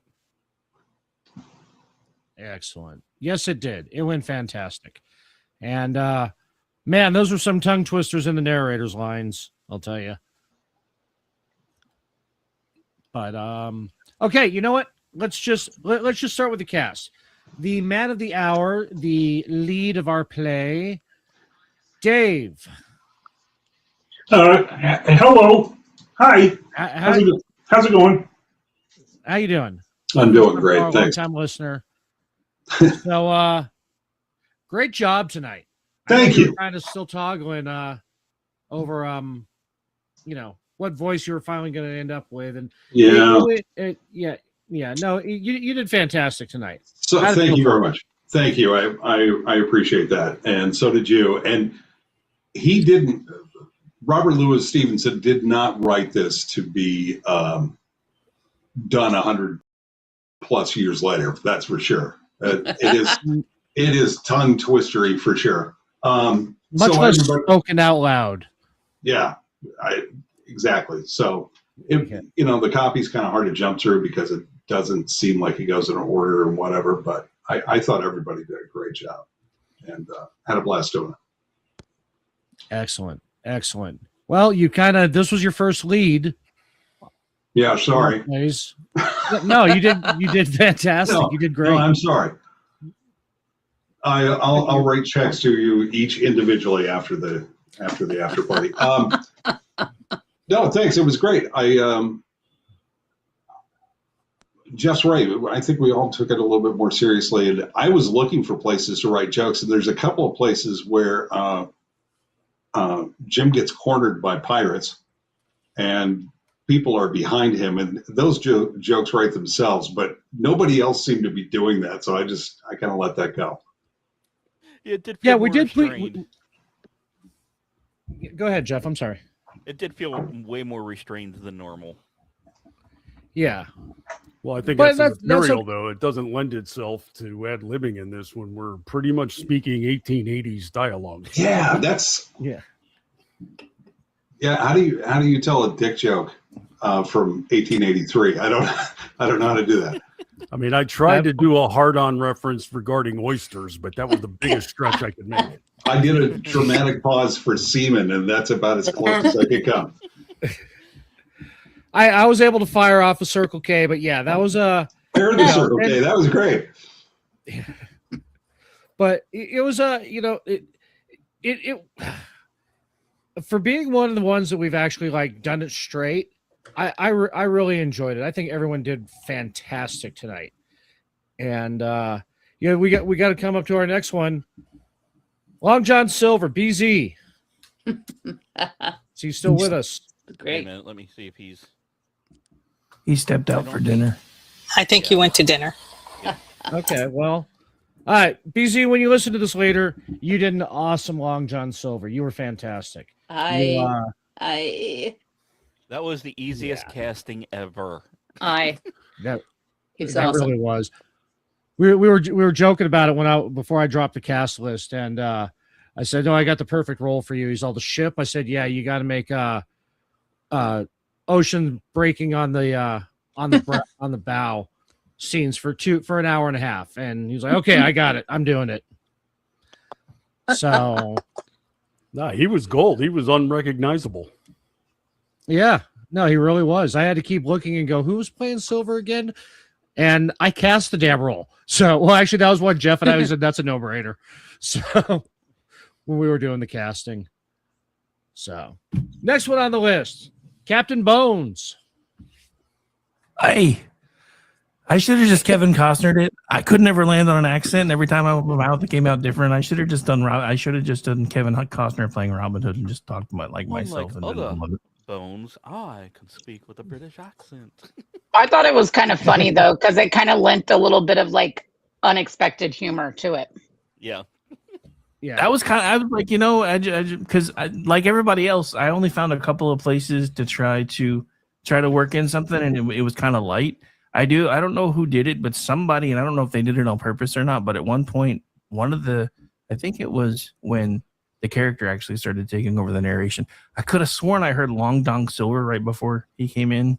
And I don't know if I just heard that because I wanted, or if he actually said it. But yeah, I also want to give Dave a bit of an applause line for his. Well, I did a bit of a pause on semen, but that was as close as I could come. I don't know if he realized what he said there, but that was golden. Phrasing. It's the after party where the joke. Yeah. Well, don't forget. I know we haven't got there to her yet, but a lot of jokes are made with casting. Like with Delaney being a first-time character, we gave him 2 names were the same, and for Aggie, I was like, we need to have her called have 2 roles, and I don't know how many people picked up on it, but she was Mary and Seaman.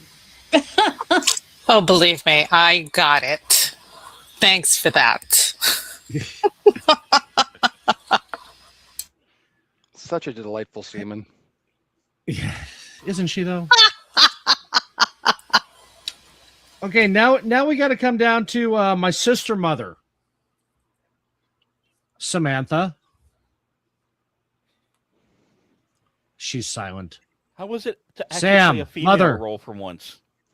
Yeah, for once we didn't have to gender bend her.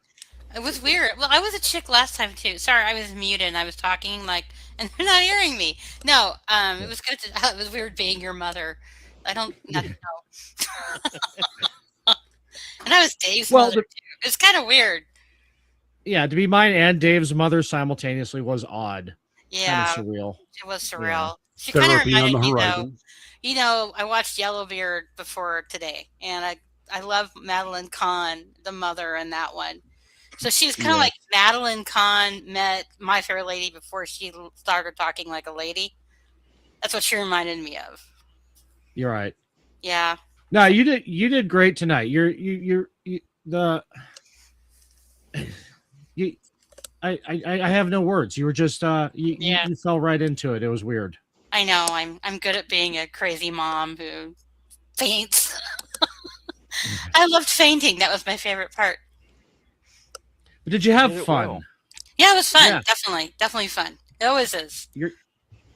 Your fainting was quite convincing. We'll get Yeah, you I a fainted lead. a lot. We will convince you to get a lead at some point.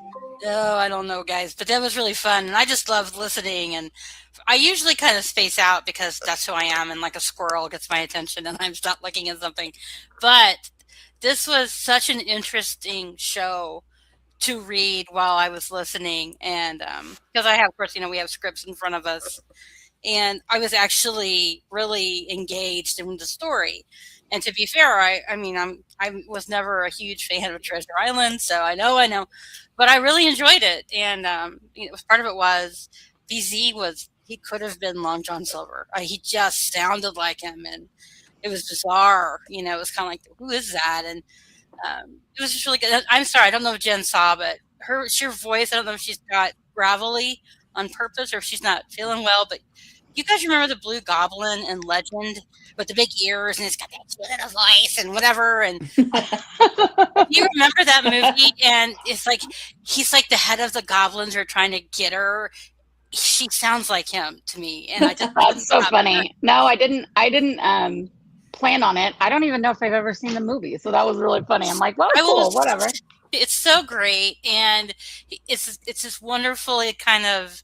I don't know, it's feminine, but it's not, and it's a gargly voice, and it's cute, though. It was weird, but all I could think of was the Blue Goblin every time you said anything. So, that's a compliment. When you mentioned that in the green room behind the scenes when Jen was talking, I was like, holy shit, she's right.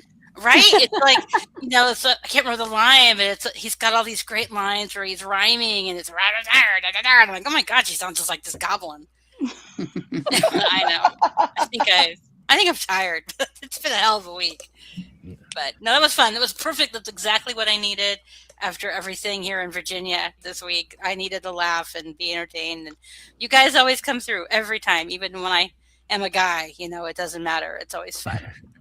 I appreciate you guys including me because I know that I'm a space cadet. So. Oh, you're ginger. Well, not anymore, man. Cinnamon and sugar. It's ginger more is sugar. gray. It's more sugar. More, yeah. A lot of sugar. All right. Next up, we've got Head and Gun, Brad. Indeed. I over prepared. You read the script? Well, no, I should have, because I started researching the character and getting motivation and all that, and then I read the script, and half the lines are sound effects. Don't need much backstory for woohoo. Woohoo. Well, that was like when Sam was Marley in Christmas Carol. Boogity boogity boo. No, so how'd it go for you tonight? Excuse me. I cracked myself.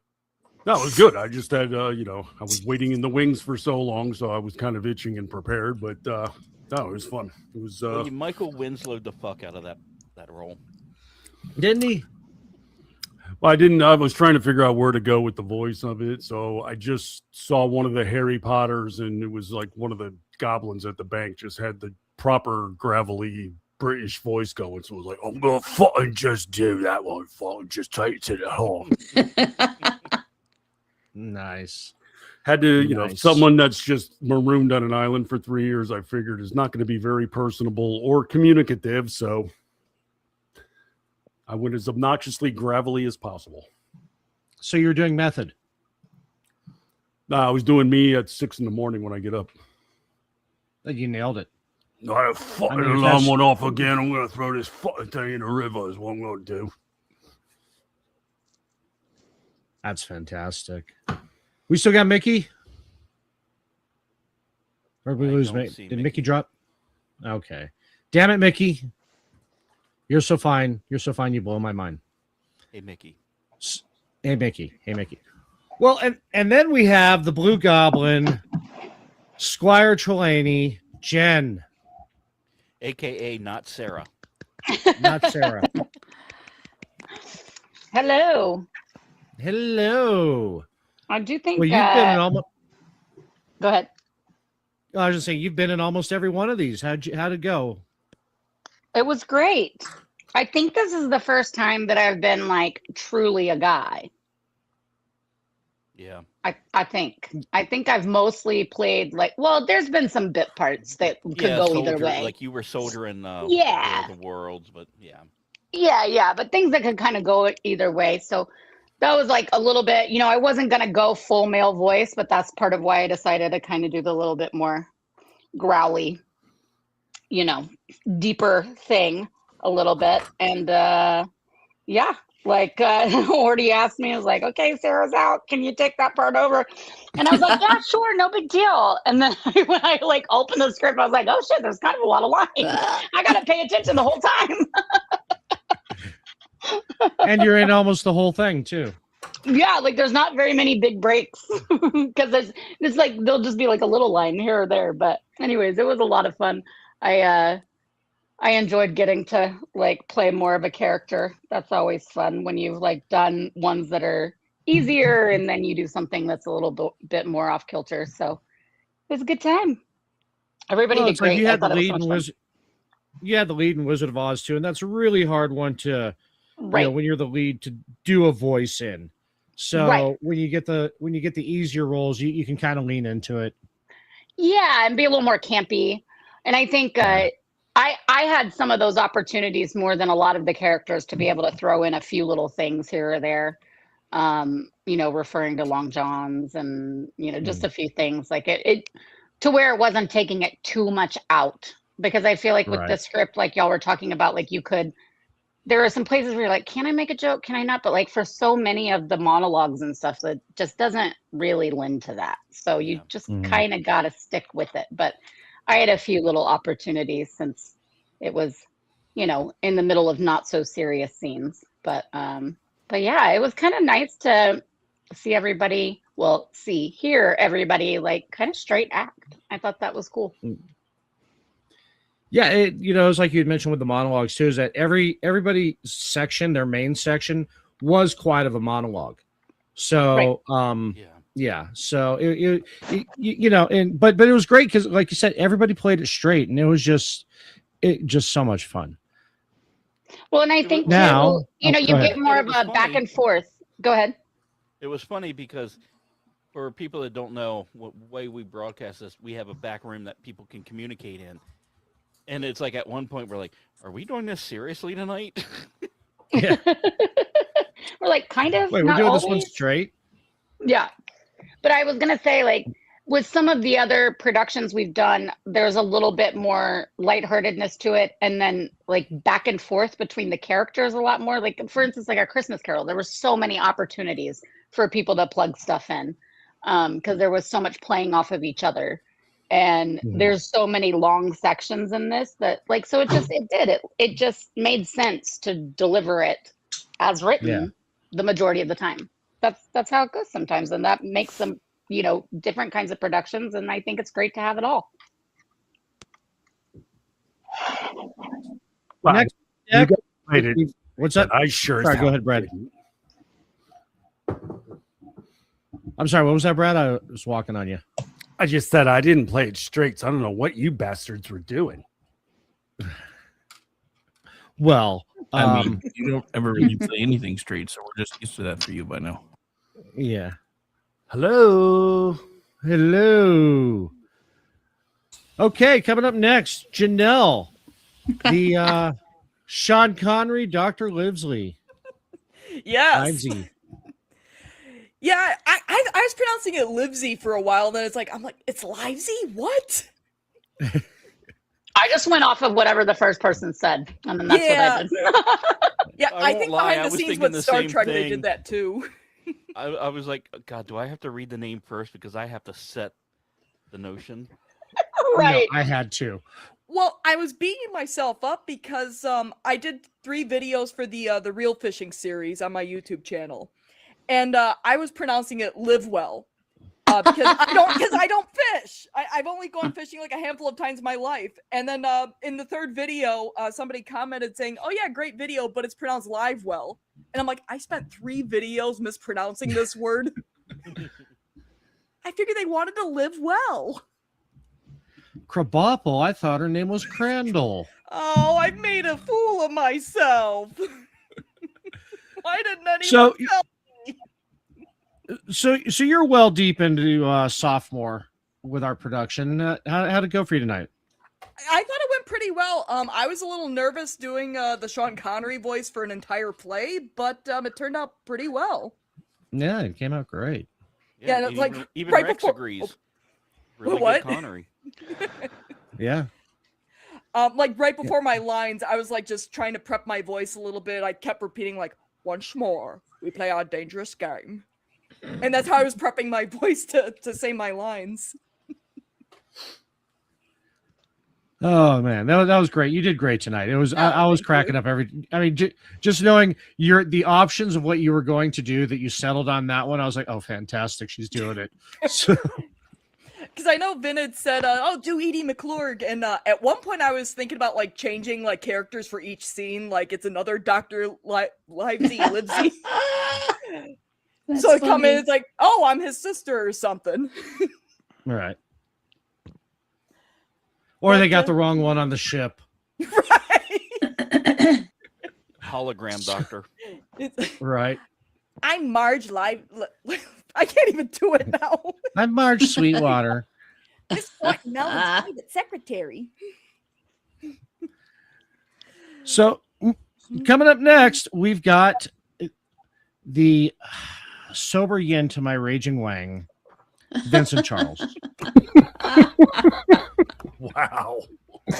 Wow, that's a hell of an introduction. It is. The Gracie Law to my Margot. The Dave to your chainsaw. Yeah. How you All doing, moi man? How'd it Dean go for you to your tonight? Stilgar. Oh, there you go. That's it. Again, it is the legend. Shredding guitars. So how'd it go for you tonight, my friend? Oh my God! Everybody is saying, and it was running through my mind as we were doing it. It was taken seriously, and I enjoyed it because, truly, when you go back and you read the book, I mean, the script we did only touches on highlights. It's basically a Cliff Notes version of the actual book, and the book is a lot more serious in tone. It's filled with pirates. It's filled with violence. It's filled with all kinds of stuff. and it's not really something that you can kind of inject humor into. I mean, you can try it, and yeah, there were attempts and they were good, but I don't think I could have done it with the reverence that I view this book in.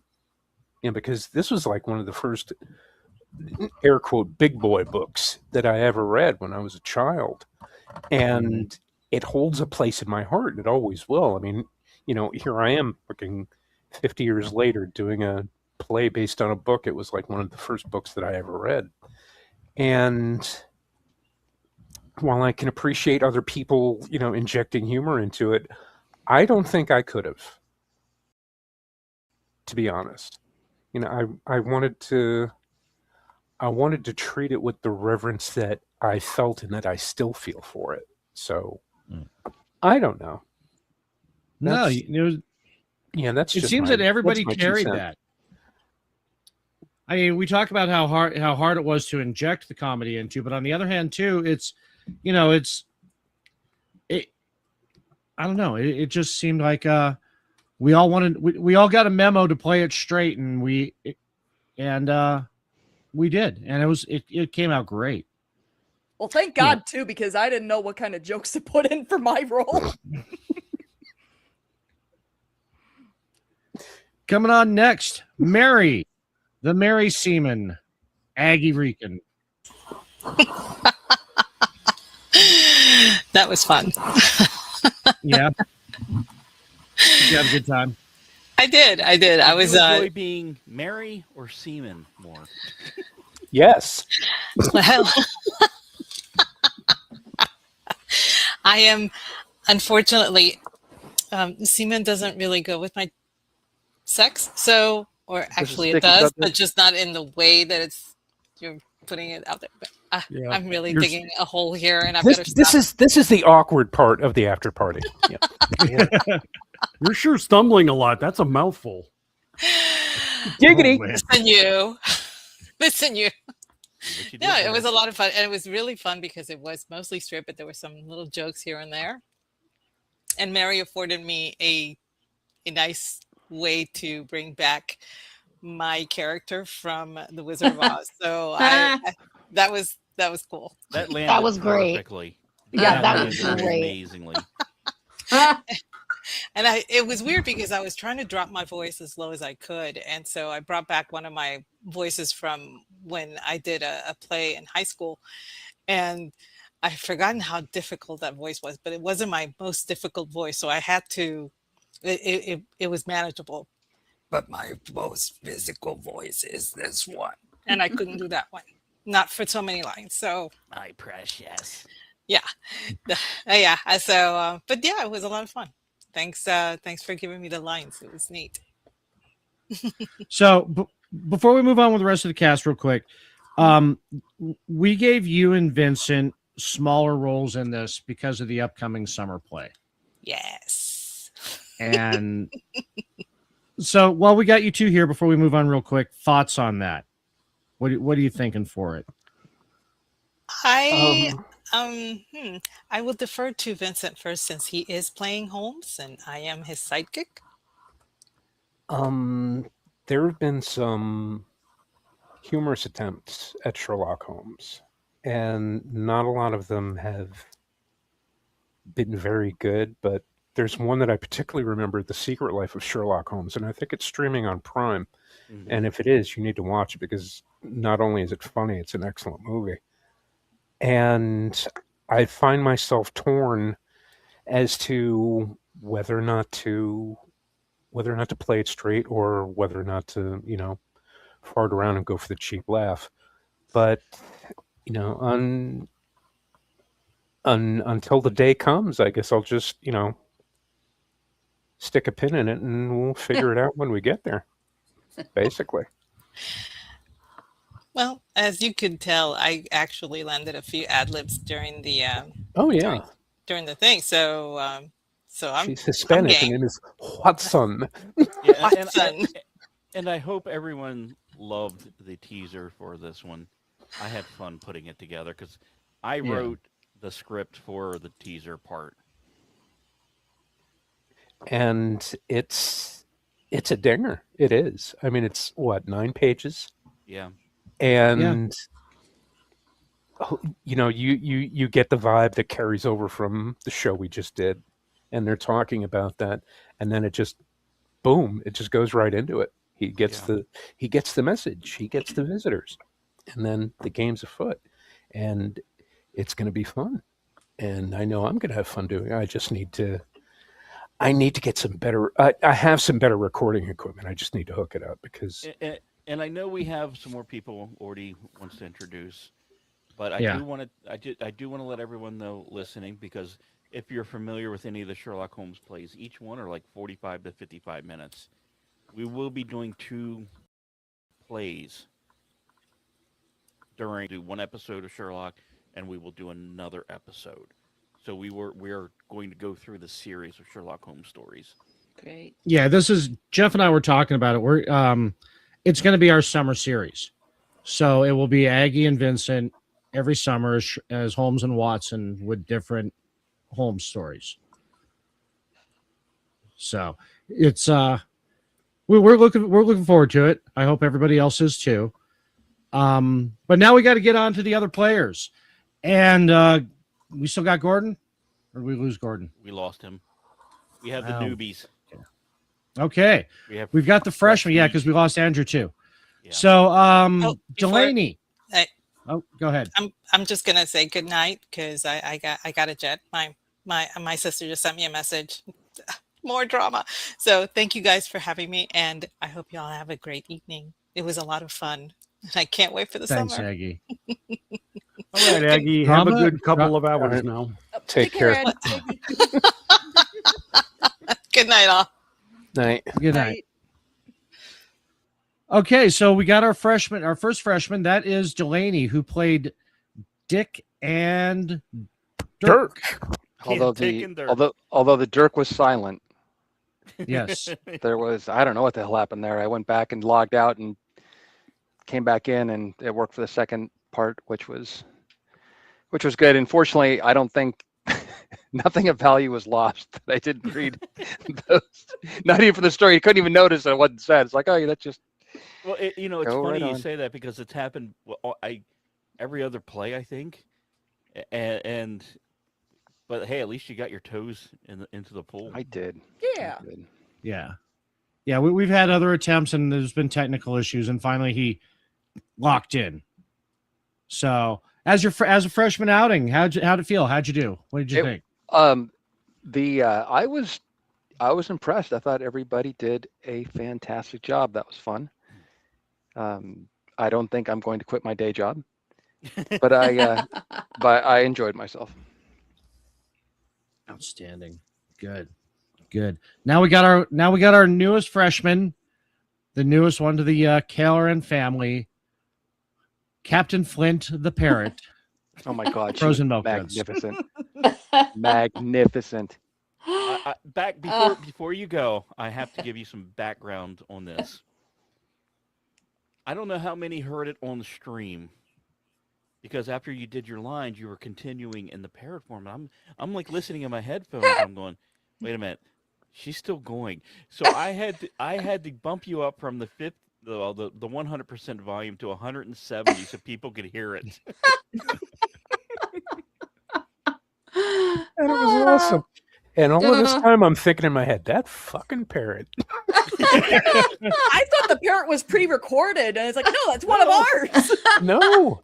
It was so good. Once again, sorry to step on your toes, but no. As putting this together, I knew the comedy was going to be difficult. Well, to have that much comic relief without saying a word. No. Chef's kiss. Oh, you're so sweet.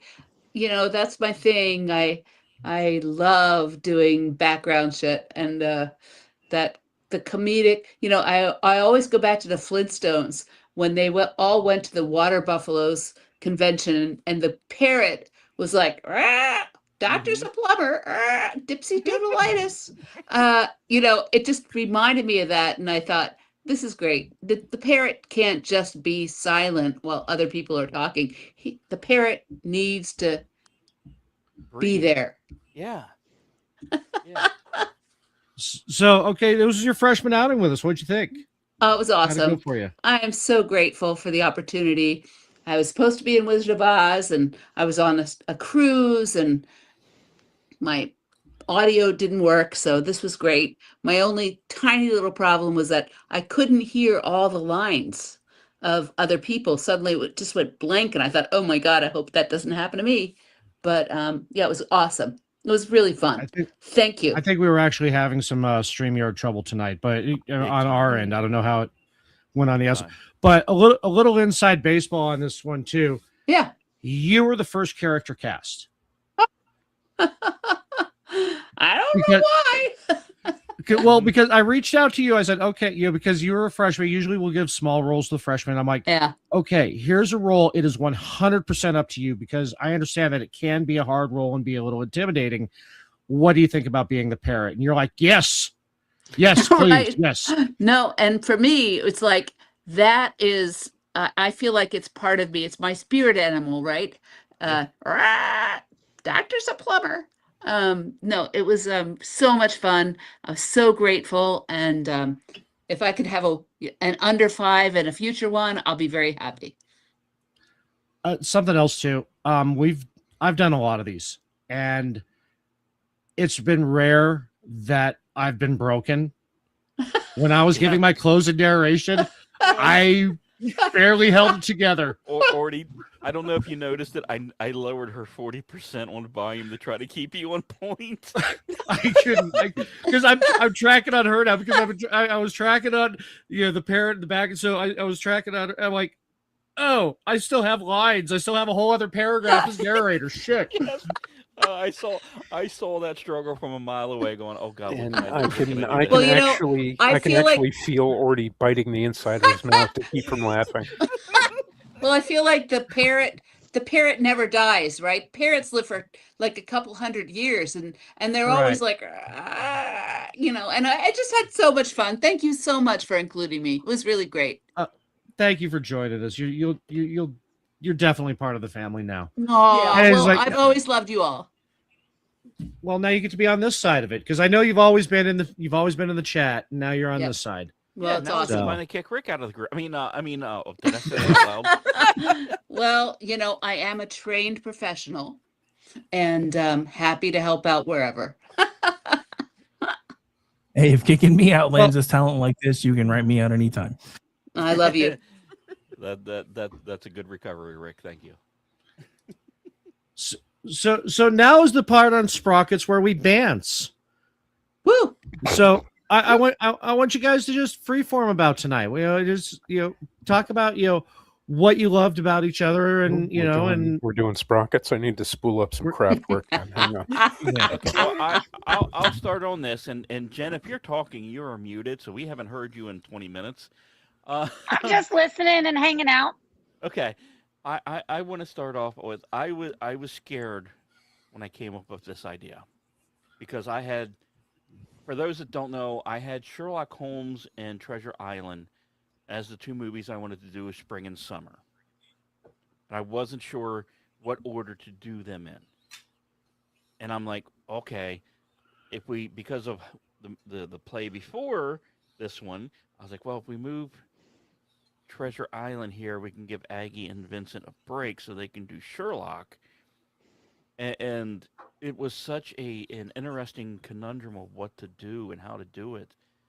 And reading the script, because there are, I don't know how many people know this, there are 2 versions of radio plays for Treasure Island. Mm. This is the darker of the 2. Hmm. And I just want to say thank you to everyone who has participated in this play, the last play, and will participate in Sherlock Holmes, because we started out as a fun, let's get drunk, let's get high, whatever, and just read from the script. And the talent of everyone involved. Last play, we had singing. Oh, I love singing. Yeah. Love it. And Love Rick, it. yes, you were picked for that role this time because you're singing from the last play. And Bet you're regretting that decision now, huh? No, not at all. But to go from as much singing and joviality as we had last play to the darker side this one, I seriously, from the bottom of my heart, when I took over for this from Mickey, wasn't sure what to expect, and I am an anal asshole who wants everything to be as perfect as I can get from my side to help you do your parts better. I would never in a million years dream of everything that you guys have given, especially the last two plays. So thank you. No. Well, thank you for doing all the work that you do and amazing, putting everything together and the time and work on the, selecting the right scripts and tailoring sound effects and, putting up with everybody going, what's that? What's this? How many? Can I get another link? I need another link. I know we're a bunch of cats to herd, but you do a fantastic job. That's actually my job to herd you. Yes. You definitely do. Instead of casting director, I almost put cat herder. That would be You could have put Timu Ray Donovan. Yes. Orty, the Thundercat. Behind the scenes, here's the fun part. Like, I already have the next two plays ready to go. That's great. That's the easy part. And please tell me one of them is Blackbird. Oh my God! Please. I don't know. One involves rats, and another one involves I forget. Oh, we're doing the Secret of Nim. Fantastic. Yes. Oh, awesome! I really want to do a Shakespeare sometime. One of the problems I've had with plays in the past that I've seen in the chat is who's playing what roles. So I've been learning and practicing video editing. So I was like, you know what? Let's do a movie intro for this. And then what most people don't see behind the scenes is last minute, like I got the Dick Insider commercial this morning. So I took that, I created the sound, the music behind it. I did the graphic, I used AI for the graphics heavily and pieced it together for a movie and had it ready within an hour after he sent it to me. It's getting to the point where I don't want to say it's easy, but the process has become so streamlined. Yeah. That each show I do, even though I try to advance it more and more, it actually becomes easier to do. And this play tonight was supposed to have 81 sound effects and 35 pieces of music. And last play, when we did Wizard of Oz, you guys did such an amazing job singing and performing. And for those that don't know, at the end of Act 1 and prior to the beginning of Act 3, I lost my soundboard. Right, So we I didn't remember even that. have sound effects. So when I was piecing this one together for sound, I think I told you already, I was like, I'm going to have maybe 10 sounds and just use those for the most important things. And it was like footsteps, doors, door knocking, door opening, and cannon fires, and the Star Trek boatswain whistle. Yeah. That was inspired. I love I that. love that. Yeah. I heard that, and I'm glad I was in the green room because I lost my shit. I did. It was amazing. Yeah. Well, as a part of the process too, Jeff and I will start talking about this a couple months before, and then it's just it's like, okay, so I'm starting to think about the cast while he's developing the script. I think you finally decided on the Orson Welles, the 1936 Mercury Theater over the Lux one. Yes. Like a month ago. Yes. And it wasn't, and that was it was not an easy decision. I would, Orty was joking about me cracking peach like a pits. month ago. It was true because I won't lie, I thought I picked the wrong script. No, you didn't. I thought No, I it worked picked pretty too well. serious of a script. And so I was scared out of my mind when we started doing this. Because the other script, we could have had more ad-lib, more fun. But fewer characters. yes, way fewer characters.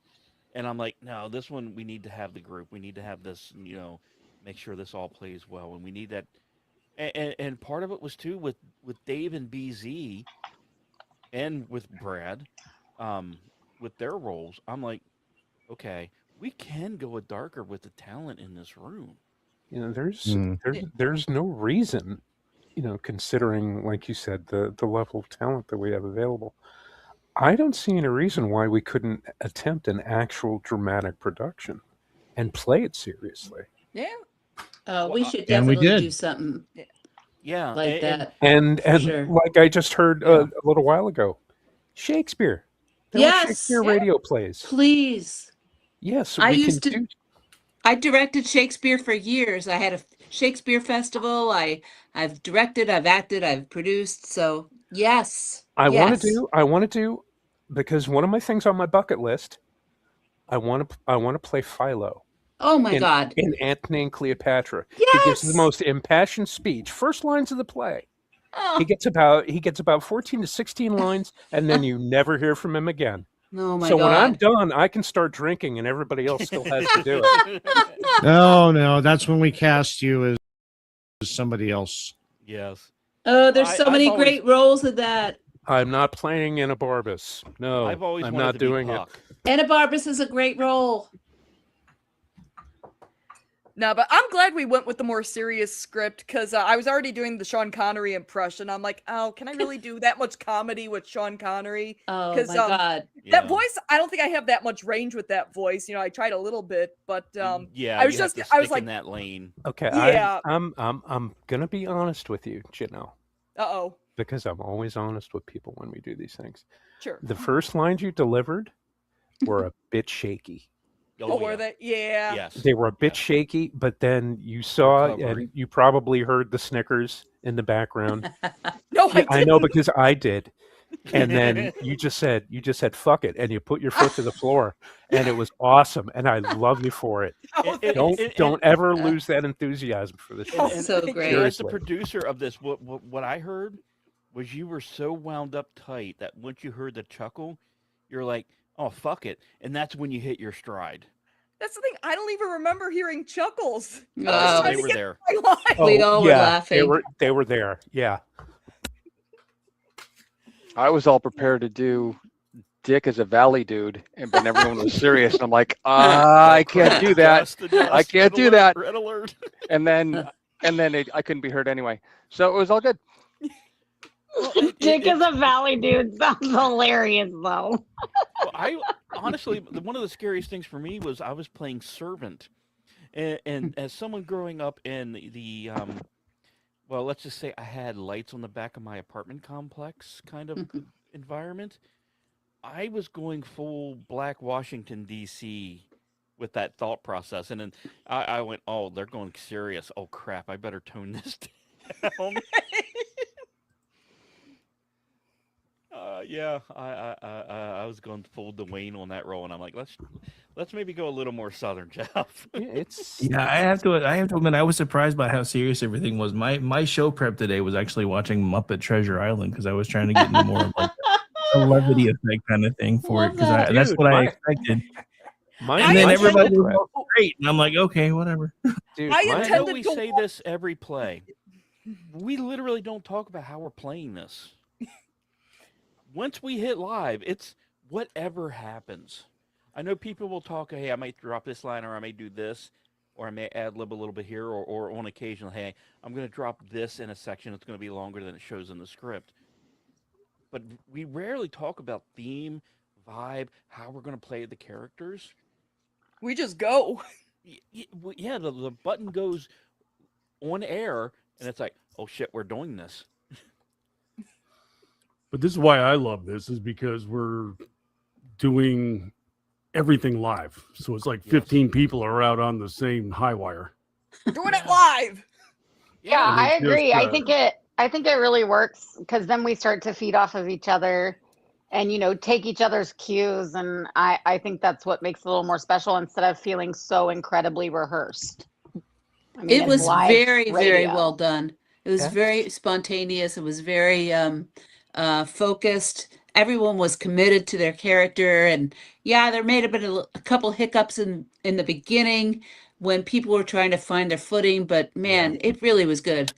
And now that you've been a part of this, you can truly understand when we tell people that No, we're not prepped at all. Yeah. No, and I love that we didn't rehearse. I love that. There was no, Thursday night final dress. I loved that. Yeah. Well, yeah, No, because in like every fact, time we bring a freshman in, and like you even asked me this too. It's like, okay, so do we do do we do a table read or anything? Like, nope, cold read. Fuck it, do it live. This is the table read. this is the read. But also, I think it's funny too because, like, even for things like when we did Wizard of Oz, like Yeah. they didn't know who was gonna really sing or if they were gonna talk through no stuff one had a or like Yeah. what was gonna happen. And then, we get to somewhere over the rainbow and I fucking belt. No, it's They're like, wonderful. "Holy It's shit." fantastic. I didn't even know. No, you were good in Wizard of Oz. Well, I- Morty. I didn't even know what I was going to sing. Yeah. That was completely impromptu. Well, and Orty will vouch for this. When I said we were doing Wizard of Oz, and I was very firm on this, I told him, I said, I hope they sing, but if they just do spoken word, I'm fine with it. And I was so nervous because I didn't tell anyone I wanted them to sing. No, you didn't. You really It did was not. When Shattered. y'all asked me to be Dorothy, you never said a word. Wait, so we could have done William Shatner's spoken word for the Wizard of Oz? Yes. No. 100% yes. Yes. I could dance and be merry. Like a dia dinga dairy. If Why only? if I the only brain. had a heart. My We will go down the yellow brick road now. Well, Go. and I did the really thing that I do for a lot of these where, like, I've got it there. I've kind of skimmed over stuff, but like I didn't read it until the day of. And then I was like, oh shit, no, like the songs are in here. Okay, well here we go. Like It's hope like everybody and with then the- everybody stepped in. Everybody did some version. Like it was just fantastic. And I think that kind of energy you're not going to get. And because a lot of us, do shows and stuff, so we're used to like just winging it on live radio. I think it just lends to a very, authentic product and in a more kind of, I don't know. I think that it just fits the kind of medium that we're going for better than if we were super scripted and rehearsed. For sure. I mean, you can ask Jen. I didn't even know that all the lyrics for all the songs were in there till we were live because I was texting her Right. before. And I'm like, I'm going to condense this part down a little bit. So just after you finish this line, just hang out. And then I did my prepared little short bit and I was happy with it. And then I got to the next line. I was like, damn it, all the words are here. So now I have to sing it anyway. Well, y'all pulled it off. I was supposed to be there, but I was on the high seas and not able to connect. So Yeah. it And was now you're really on the high good. seas here. Yeah, feels like. Hey, good Yeah. night, Brad. Thank you so much. Dude, You're fantastic. Awesome. And friends, I have to leave too because I have an event for 240 people tomorrow night, and I need a good night's sleep. So, Well, Well, thank you so much wonderful. for joining us. You Dude. did fantastic on God your bless. freshman outing, y'all are great. and you're welcome anytime. Oh, Very thank you. fun. Yes. Thank All right. you. Absolutely. Be well. Love you. Take Good care. night. I mean, I could keep going. I got a whole pot of tea Earl Grey hot in my system, so Yeah, I'll be shit. up Go till 2 a.m. No, but we're talking about show prep. When we did Wizard, I watched, I watched the Tin Man scene a couple of times, to get the rhythm and the pacing and all that other stuff. For this, I was watching Blackbird until about 5 minutes before my line. See, How can you not watch Michael Flatley be a spy? I Lord of the challenge you. I challenge you. He is the Lord of the fucking dance. But he's also a spy, and he's also trying to remake Casablanca, and he can't do any of it, and it's glorious. It is glorious. I'm going to be in for a trip, aren't I? Oh, you are going to Oh, hate yeah. the mention of my name when you see this film. Morty and I, we live for shit like this. You, I don't know. Amazing. Well, I was gonna say for this production, I intended to watch the Wishbone episode for Treasure Island because I know next to nothing. I know next to nothing about Treasure Island other than it's about pirates. But instead, I was editing my video, so that kind of took up my time. And then I'm like, oh, I could grab a quick nap, and that's it.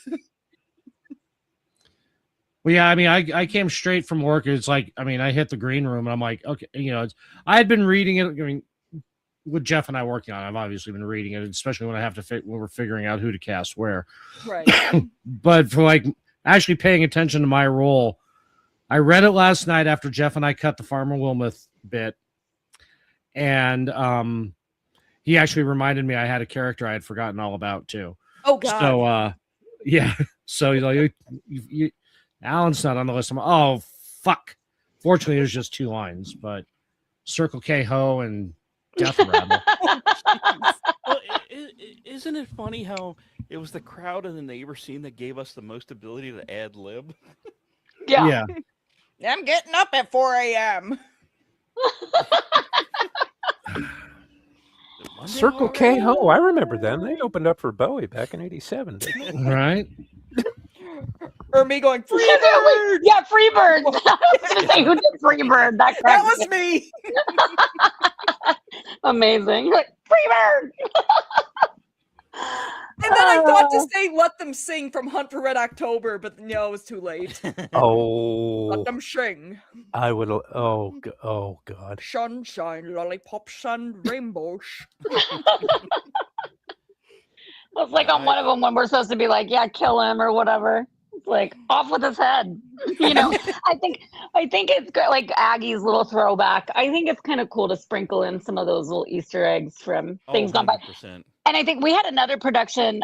If you all remember when we did A Christmas Carol, and my mic wouldn't unmute, and so I think Aggie filled in for my the first part of my line after she was like hello, and then I pretended because I played I played the daughter as a street whore, so I made it like she'd just come out from behind the. I didn't say the Circle Behind K the that time, dumpster. but someone else said Circle K, and then it was like we just went in. But and so then in a production sometime after that, someone threw back to that and made some little reference, and Oh man. it's just little nuggets that only us know or people that listen, every time. I think that's fun. Well, Yeah. I'm gonna talk real inside baseball here for a moment, because Farmer Wilmuth. Now, I got my revenge on Orty for Farmer Wilmuth. For those that don't know, every Friday night except for tonight, I air our D&D game, and one of the first episodes we did, I had them rescue a farmer from some bad guys, and I named him Farmer Wilmuth and made him the biggest racist asshole I could think of, but only against green-skinned people. Right. Damn aliens, And that's invaders. I mean, you have that was the first. Farmer Wilmoth was born in our first play. I know the people who have listened, to the after parties a lot know the story, but yeah, that was we all thought we were going to play. We were all intending to play War of the Worlds straight, and I hit Aggie up in DM before, and I said, "I'm going to ad lib a little bit, and just be ready." And that's when Farmer Wilmoth was born with maternips and everything else too. And so that's been a running joke. Yeah, I had 6 lines in it, and it was at that moment that everybody went, "Okay, we're loose." Yeah. No, and that one. Yeah, because Oh man, we went off the rails, man. That one was hilarious. you can hear the bong rips in the background. Yeah. Somebody didn't mute their mic. Mickey, yeah, you can hear the bong rips, and then poor Lou in that one.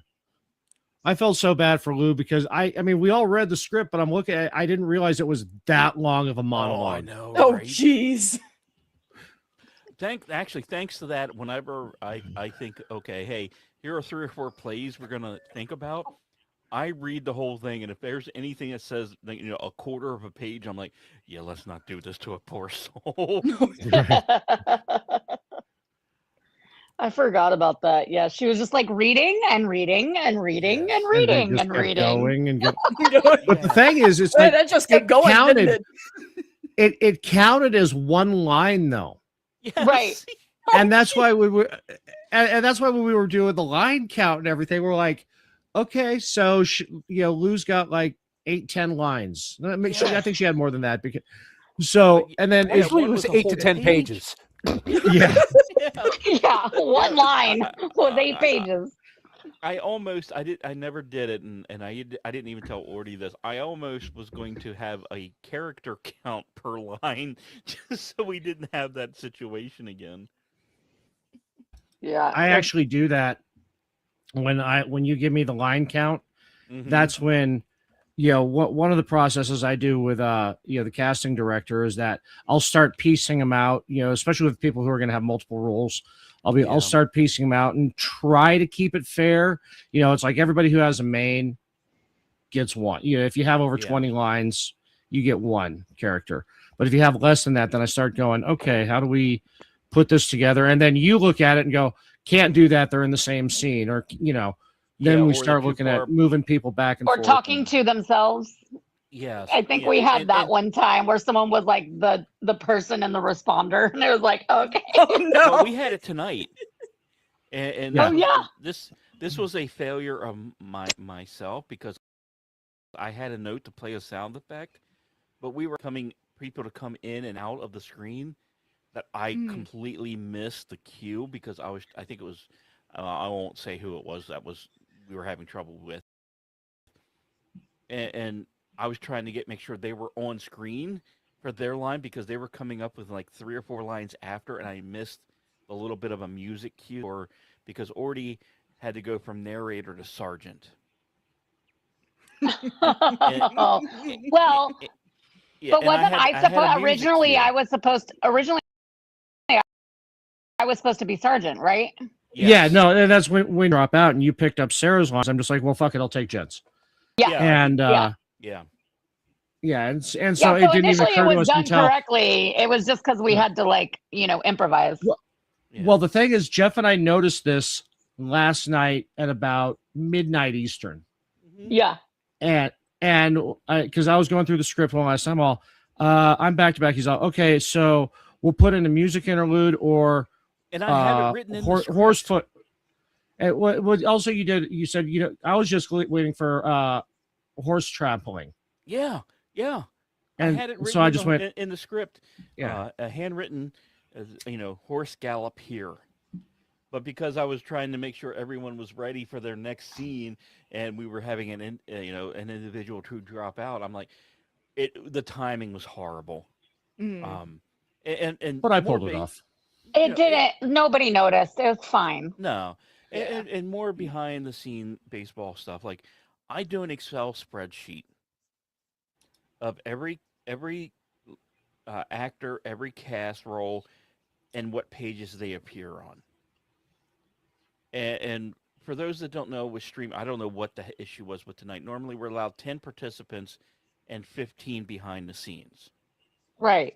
So we can have 10 actors on a stage at a time. So once I set up, okay, here's the Excel spreadsheet. So when Orty goes, hey, I really think this person should play this, I mark them down, and then we mark them out, and I can see, are they first half, are they second half, are they maybe act 3, and then when we start piecing things out, I go, oh, wait a minute, okay, yeah, we have way too many here, we have way too many there, and just try to dwindle it down to, well, honestly, make my life not a living hell. But yeah, it is absolutely fun. I love doing these things. Yeah. And you all, I mean, the fact you all keep coming back to do this with us, it just, thank you. It's just so much fun. Of course. And I going always back to look Wizard of forward to Oz, it. too. I mean, Jen, going back to Wizard of Oz, you, Sam, Rick, Vincent, I've known you all for years. Didn't know a fucking one of you could sing. That's funny. Yeah. Jeff knew.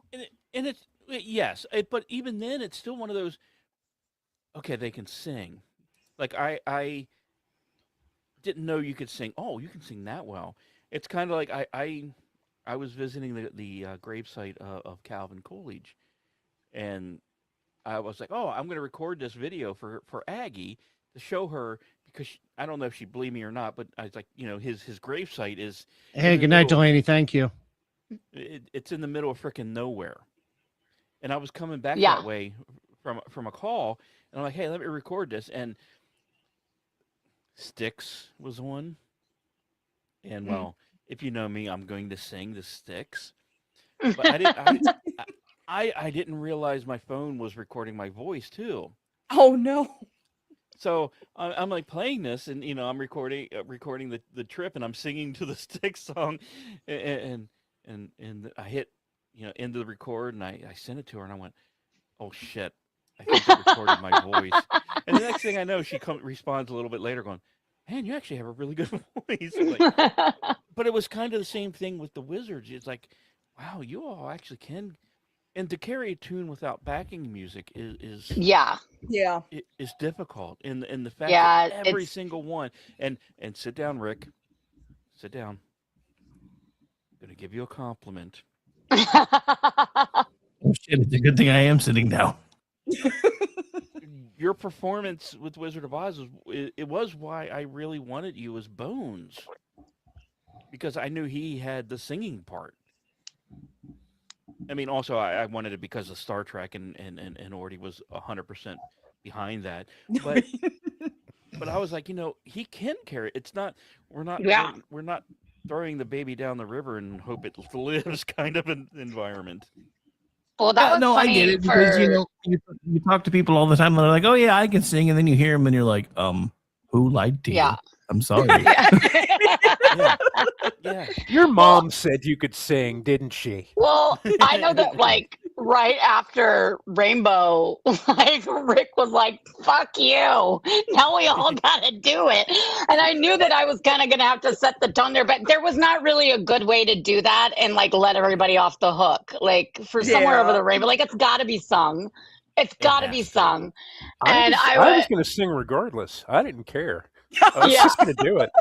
But several people were like, oh shit, we're singing. I was like, well, good luck, guys. I don't know what to tell you. We have to do it. I planned The on fact you were singing all a singing little a bit. cappella too.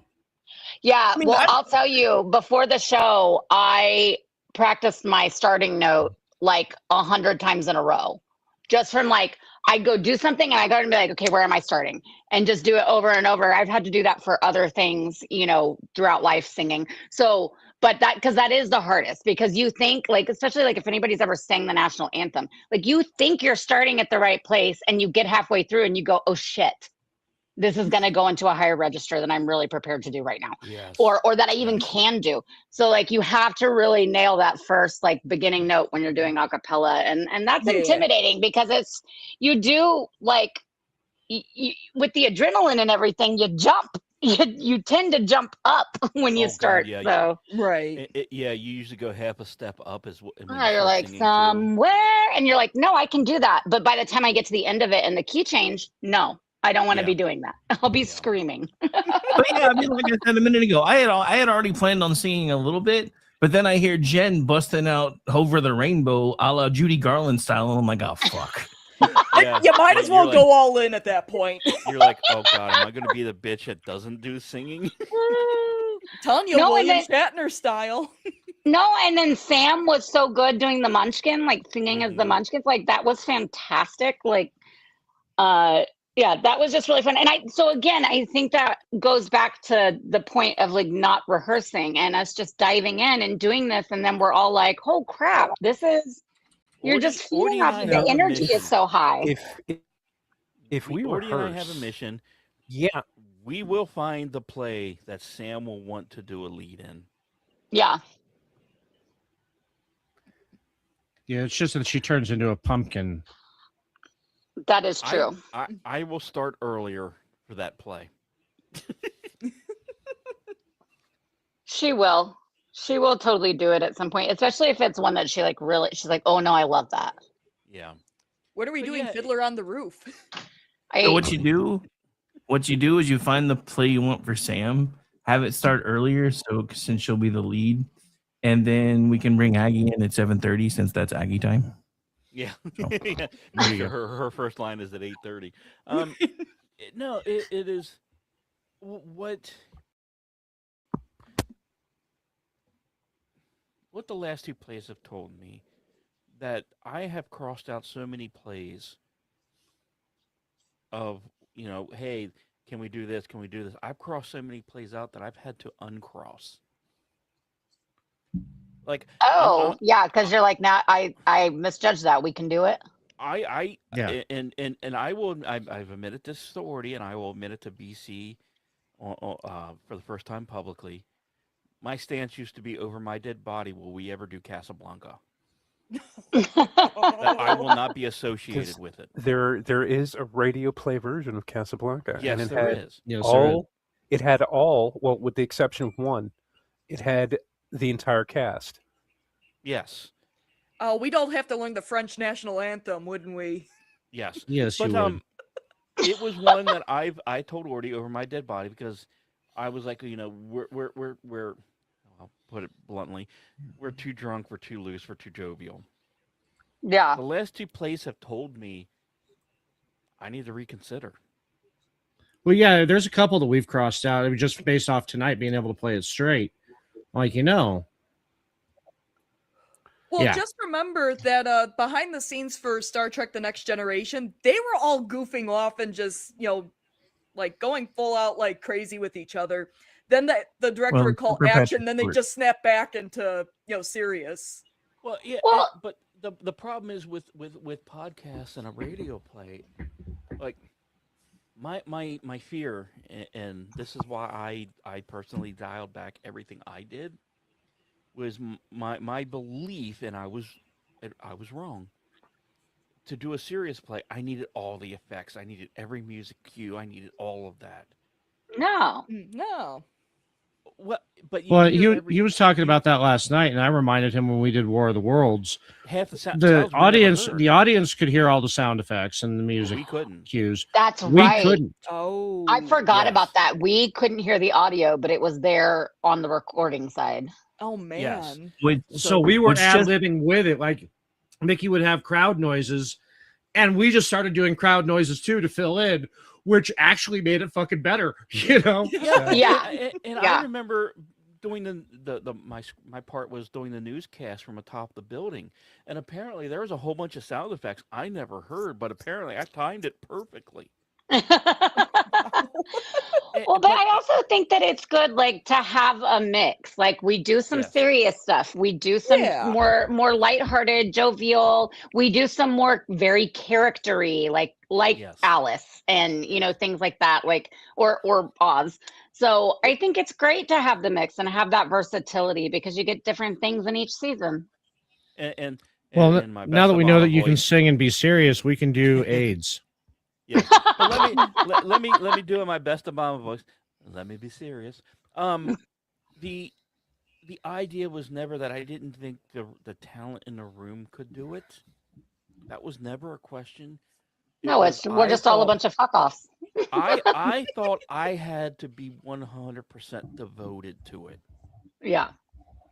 And brutally honest moment, I was not 100% devoted to Casablanca. Yeah. But knowing I can pull stuff away from it, it is now back on the table of consideration. I don't want to get your hopes up, Vincent, but it's at least there now. Well, because if you think about it, any theater company, even, places that host the Broadway company tours or any place with a ballet company, I mean, they do a variety throughout, the fall and spring. And it's never just one noted. It's always like, here's the super musical one, here's the very stage acting one, here's the comedy, here's the romance, so mixing that in with players just is only fitting to be able to do a little bit of everything. Yeah, and the like I know I've said it many times, but the talent that we are surrounded with is amazing. And I'm not just kissing ass. It is every play we do, someone surprises me. Whether it's someone new like Doing a parrot. a parrot thing. Going into this play, I told Orty, I said, Orty, BZ is fucking killing it. We need to give him a big role. Yeah. And I'm like, Yeah, he okay. was so good. Yeah. I mean, not to mention he looks like he would have been Long John Silver. Look, No shit. I actually, that was my deciding factor for casting him. I mean, regardless of his previous roles, it was like he looks like John Silver. Well, It doesn't matter. We don't see you, but you look like it. and I joked because that was my rationale behind Sarah as Alice. I'm like, Yeah. if Sarah's not Alice, I'm not doing the play. Right. No, Which is funny she's because- totally Alice. Which was funny is that we cast her as Alice. God, when was that? Was that after Miracle? 2024. Yeah. God, it's been that long? Yes. Yeah. Holy shit. Well, we weren't I've doing had- spring plays. We had 2 years where we couldn't, things Yeah, we couldn't make it prevented work. us, and we wanted Alice to be a spring play, Easter, rabbit, the whole thing. So we're like, okay, so when we finally started doing, seasonal plays, then we're like, okay, we can finally do Alice. Sarah. Yeah, You're Alice. And I specifically told Orty, if it's not Sarah, I'm not. That's how casting goes in the real world all the time. Yeah. You know, Yeah, there's and- a lot of times where people are like, I will take on this job if I can have this person in this role. Yeah. Or if I can work with this director, or if I can, I mean, there are things that do, obviously there are auditions and there are things like that, but there's a lot of roles that are written or are given production nods because of specific people that are in mind, and the producers and directors go, no, I'm not doing it if it's not this person. Well, Orty, correct me if I'm wrong. When I said we need to give BZ a big role, the conversation was 5 seconds. We both typed it about the same time. Silver. Yeah. Yeah. Yeah. Yeah. But it even happens in the dance world. Like we had a prima ballerina that was retiring from Ballet Austin, and the director said, well, we're not supposed to do Firebird until, 2 seasons from now, but we're going to do it this season because she's the only one that can be Firebird. That kind of thing happens all the time with casting. It's it's very normal. It happens with it happens with musicians. It's like, I'm only going to do that song if it can be this. I'm only going to give this song. Like songwriters will be like, I'm not selling this to anybody, but I will sell it to so-and-so. If they will take it, then they can have it, Hey, So that's the art. hang on real quick. Good night, VC. Sorry your laptop died. Yeah. Have a good night. Speaking of VC, I want to tease a little bit about the Sherlock play, because there are 15 or 16 radio plays of Sherlock. And I'm not going to lie, the Sherlock plays are the easiest ones for me to produce. Yeah. Because usually it's a cast of 6 to 7. Yeah. Okay. They're less than And that's an why hour. we're doing 2, because they're short, and then we'll Yes. have people in the first play and people in the second play. What's funny is, when we were recording that spot for it the other night, Aggie and Vincent were already establishing canon, and I'm not going to Yes. spoil it. But they were already establishing canon for their characters outside of the Sherlock and Watson canon. Oh, yeah. And Jeff and I are just sitting here, we're just fucking laughing while they're hashing it out. And, they're just vamping, and then all of a sudden it's fucking real. This is happening. Jesus Yeah, Christ. and what is great, because what we've been talking about is the seriousness or the comedic value of it. With so many scripts, there are going to, it's always going to have, well, basically me, Orty, Vincent, and Aggie in the play. And then 3 or 4, maybe 5 other people for each episodic episode. And if those 2 stay on character, which it's up to them, I'm not going to give them any direction. Everyone that comes in for that hour can try to crack them up if they want to do a comedic episode based on what the subject matter is. Right. And for me, the way I look at it, summer's everyone's busiest times. They're doing things with family. They're doing this. They're doing that.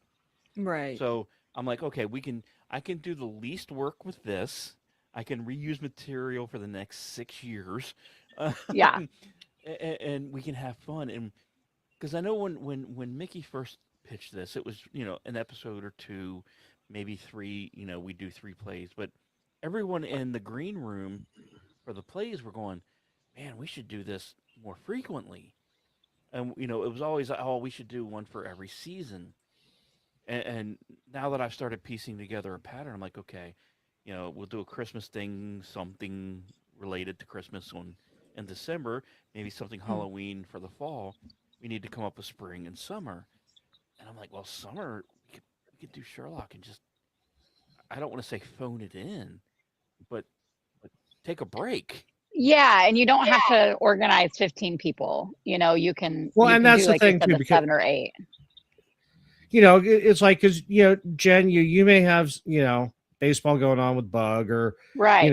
everybody may have something going on, so it's like casting 5 or 6 is a hell of a lot easier than casting 15, and so that way it's you don't feel obligated. It's Right. like, I'm sorry, I have to miss this one. Which, Well, that's by the okay, way, thank y'all so much for doing this on tonight instead of last week, because I wouldn't have been able to do it, and it was so fun. Yeah. Well, it was like you and Brad and a couple others couldn't do it last week, or it was really questionable It was like whether 3 you would have been people, able to do it last week. Yeah. And so it was like, it's like, when I was casting, when Jeff and I were casting, and I was thinking about it before, it was like, okay, so, we needed Sarah for this. And then, Sarah couldn't make it. I really wanted Brad, excuse me. Yeah. Brad to do Gun. Brad and Gibb. And I'm like, okay, so, because Rick and, BZ and everybody else had clicked in, and then they said, yeah, whenever. And he was kind of, when I told Mickey we were changing the date, he's all, that's great, because I was going to red eye in for it. And I'm like, okay, Oh, cool. wow, yeah. So, and I'm just like, okay, cool. This worked out better. No, for that was everybody. great. That was great. When I opened up my DM, I saw I had another DM from you, and you were like, "Can you do the 24th?" I was like, "Oh yes, good." Because for everybody that doesn't know, Bug was in his first theater performance last weekend. He had his theater debut as King Triton in The Little Mermaid Junior, and so he had that Thursday, Friday, Saturday night last weekend, and there was no way I was missing a show. So, and it's crazy because I only picked last Friday because my son turned 18 on Tuesday. Yeah. So I'm like, I was like, hey, I took Friday off. Let's do the play on the 17th. And then when things started to go, hey, we may have some conflict. Evolve. Yeah, and I'm like, oh, okay. Well, I will do the birthday thing with my son, and then on Wednesday, it's a vacation day for me. I will get all the back stuff I need to get done. Yeah. And it Yeah, no, I mean, I was completely like, I was just like, oh, dang it. I never want to have to miss. And so it was like, well, but it was like, it's okay. Y'all do it. I'll, listen when I get home and have fun. And then a week later, he's like, can you do the 24th? And I was like, fantastic. So, I love it when it all works out for everybody. So I have to ask Rick. See. How do you like where this has gone so far from the first episode to now? This has gone well beyond anything that I ever imagined. And in case we've got folks listening for the first time, this is something that I always wanted us to do, but never really thought of a way that we could do it. And then when my life went sideways back in 2020, and I'm not going into all that again, I came back and you guys were doing it, and I never even told anybody it was something that I wanted to do. And I was just like, okay, this is really cool. Well, so not that only intro, I was willing to do it, keep the wheels on, but yeah, Mickey's as far work as on War of the Worlds and having that be the intro piece was just perfect. It was just perfect for what was funny too is that was pure 100% COVID boredom. Yes. Yeah. Right. We were all just COVIDed out. Yeah, we're like, fuck it, let's do something fun. And Mickey By the way, pitched it to me and Vincent Charles, and we're like, oh yeah, let's fucking do it, whatever. And then we're like, oh, Halloween's coming up, War of the Worlds, and then we started putting it all together, and y'all came in on it, and we're like, all right, sweet. And then like what Rick was talking about, he came back. I think we were just finished Christmas Carol when you came back. Yeah, and don't remind me of that, because you dropped the DM going, oh, we're thinking about this, knowing damn well my autism was going to kick in. It's true. That's why you dropped it. Also, though, I remember, like, Ordy, you telling me, like, I had no idea, like, when you were talking to Mickey, that y'all didn't have any idea that so many people would be like, fuck yeah, let's do this. Like, yeah, I was just casting a wide net with everybody on KLRN. It's anybody who had a show or was a guest host or, co-host, because at the time, Gordon and Sarah, they were doing, another bleeping Another podcast. bleeping podcast, yeah. Yeah, and Sam and I were doing FUBAR, and we all kind of had one or two shows on there, and we're just like, okay, let me just cast it out and see who's down, and y'all were, Yeah. and so. No, and I don't know remember that- you were like, well, it's one thing when people say, sure, yeah, I'm down. And then when y'all actually started casting, we're like, okay, cool, let's go. We're really in. Like, we're not just saying it. We're really in. Let's do it. And I remember Mickey, he was so sweet because I don't know if you remember, but I had witnessed kind of a shitty accident, like not even 30 minutes before go time. And Right. he's like, it's totally okay, Jen. Like, if you want to bow out, I was like, actually, I need this. I need this to like, the distraction. because I calmed down at that time. Basically, what happened was I saw a kid on a longboard get hit by a truck, and he was okay. But I had to it was a teenage driver, and the driver was not in the wrong. The kid on the longboard didn't look behind him and cut across the street, and it was just shitty. And everything ended up being okay. But I was like, shit. Now I'm having to coordinate with their parents because I was the only adult to witness it. I didn't want the 17-year-old driver to be in trouble. He was in tears, he was so upset. The kid who got hit was in shock, and thankfully nothing serious. Both parents called me to verify kind of what went down and how it happened, and everything was all good. But I was shaken. And then he was so gracious and was like, you just don't have to, it's okay. Don't worry. I'm like, no, actually, this will be something to channel that nervous energy into, because I was just a little bit crazy. And just wild, and then it was just so fun, and everybody was so great, and everybody bought all the way in, and that's what I love about it. And it was literally, I remember it. It was about 17 and a half minutes into that play when the thought went through my mind, going, "Oh shit, we're really doing this." Yeah, and it doesn't suck. Yeah.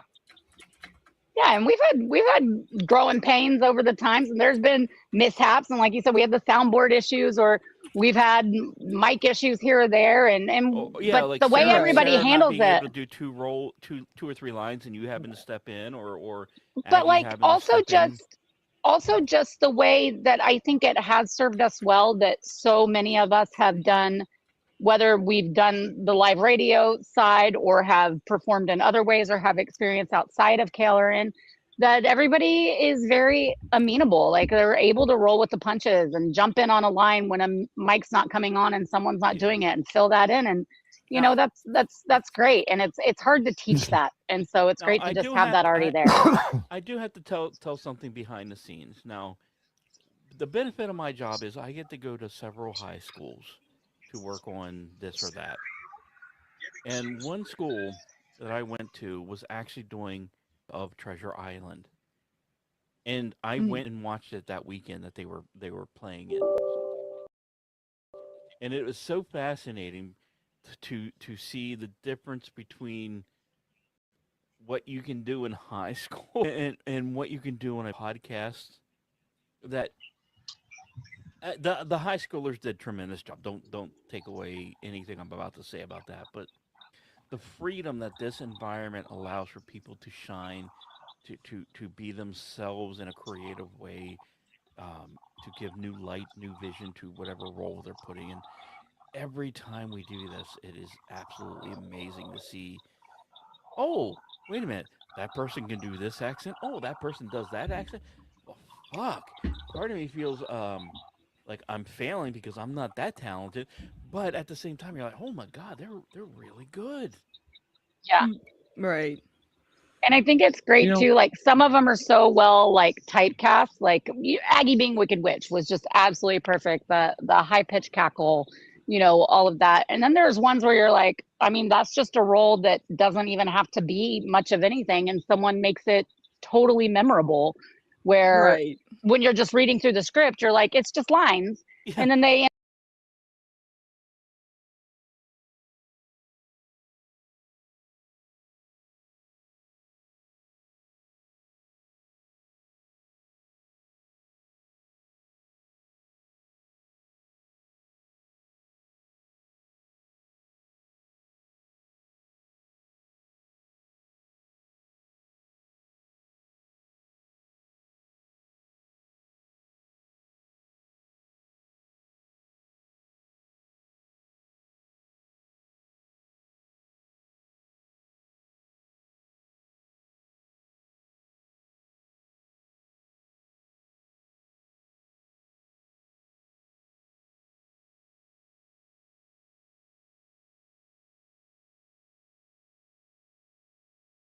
She was like, yeah, no problem. Did I already miss the lines though? Because I was away. I said, no, don't worry about it.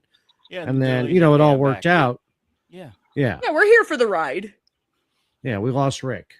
No, the collaborative aspect of it is just fantastic. How everybody picks up and does what needs to be done because the show must go on. Yeah. And The play is the thing. Yeah. I know podcasters can get a bad rap at times, and I hate that they do, but some of it is deserved. Absolutely. Oh yeah.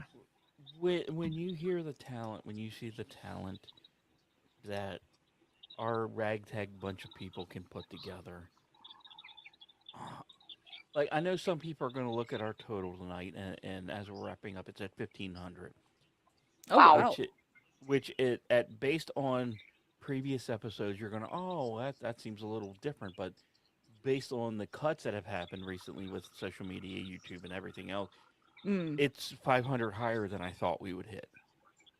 Yeah. Well, that and I did a hard count during the peak, and that number's not entirely accurate because what I was showing, what KLRN, what you were showing, what Mickey was showing, what Sam was showing, it was 200 higher than that number in there. So, well, great. that's because there's an extra KLRN feed that has like 200 on it, so that's why. Oh, yeah, and right. there's Okay. a few things that didn't quite trigger, like, that skews the number. So we were closer to 2,000, and Ordy and I didn't actually talk about this before. Normally we do. My personal goal was if we hit 1,000 tonight, based on all the algorithmic changes, I was going to be happy. And we Yeah. crushed it. Yeah. Yeah, for sure. Well, I mean, going back to War of the Worlds too, we, Jeff and I, Jeff, because he was running that into the website at the time, when we were doing it on Spreaker and on KLRNradio.com, what did we beef it up to? 100 just in case? No, our limit for chat was 50. So the week before that play started, I bumped it up to 250, and we still crashed it. Yeah. So, and since we've gone on X and now we can all pump multiple feeds and everything else too, it's just everybody who's still listening and everybody who listened tonight or anybody who listens later, thank you so much. I mean, we would be doing it if there was one of you listening. Right. We do it for ourselves because we have fun. Yeah, this is just to crack ourselves up, really. But the fact that you all enjoy it and seem to keep coming back, fucking thank you. That's, it's, what Jeff was talking about, when we count on, we think, the bar will be 1,000. Yeah. And then, we're just like, even if it's 500, because I was watching the numbers come up through the course of the play, and I'm like, all right, that's respectable. That's cool.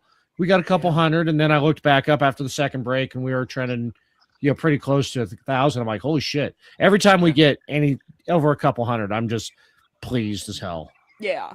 Well, and I think too, like, it's always cool because I'll always, now that, we're doing it like with X where we can connect our own feeds, our own streams, each time I'll get someone new that I wouldn't even think would listen that will comment to me and be like, oh, great. Yeah. Like, I heard that last, that was blah, blah, blah, whatever. And I'm like, I wouldn't even consider that someone in the demo to click on this. Yes. There's the tried and trues where I'm like, oh yeah, Rex is gonna listen, like this person's gonna listen, whatever. But then there'll be some randos that are mutuals or whatever, but I just wouldn't think it'd even be their cup of tea. And they're like, hey, this was fantastic. Are y'all gonna do another one? And I'm like, holy shit, okay, cool. Yeah, and I think we've done 9 lots so of those. far. Yeah. Well, Yeah. speaking of Rex, he's requesting a bit part in Holmes, so he's actually Do what? two different. Oh, He wants a Rex? bit part in Holmes. He loves Holmes. Hell He yeah. wants a bit part. Hell yeah. He's got a great voice too. Yes, he does. So he'll fit in. He'll fit in great. What I like is we have this rotating stable too, where it's like, sometimes Jeff and I will stress, it's like, because we're like, okay, we have somebody in mind for specific roles, like you, Rick, with Bones tonight. And, Jen was originally cast just because she had she had Dorothy. So it's whenever somebody has a lead, we back them off in the next one because that was so stressful in the one they were in before that We it's just just want kind them of to like enjoy sit it. back and have fun. And Right. then, because we want everybody to have fun with us too. And we try not to, pepper people, we try to rotate the leads. But now that so many people, it's like Frozen Milk does tonight and Rex. And, it's like fuck yeah, bring it. That way, if like, with you, Jen, you couldn't have, if we had to do it last week and you couldn't have done it, we was like, okay, pull it, who else we got? Who else is Right. interested in doing one? Or, so you've got plenty to pick from and that are ready and willing. Yeah. And I'll drop this little nugget here. I've been talking with Sean from SHR Media, and he wants to be involved.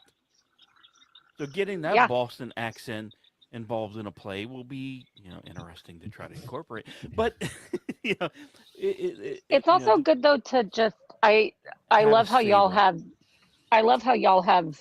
spread the wealth in the casting over these productions, because it gives everybody a chance to do different things, and not always one person being the go-to lead girl and the one person being the go-to leading man. Like, you're really giving a lot of people the opportunity to do different things. And like you said, let someone be a little bit more of some of the bit roles that can be more charactery, and then be one that's a little bit more like involved. And maybe, that works really well. Maybe we can talk Ordy into stepping up to the lead, so I can be another lead actor at some point. For sure. That's already in the works. Tease.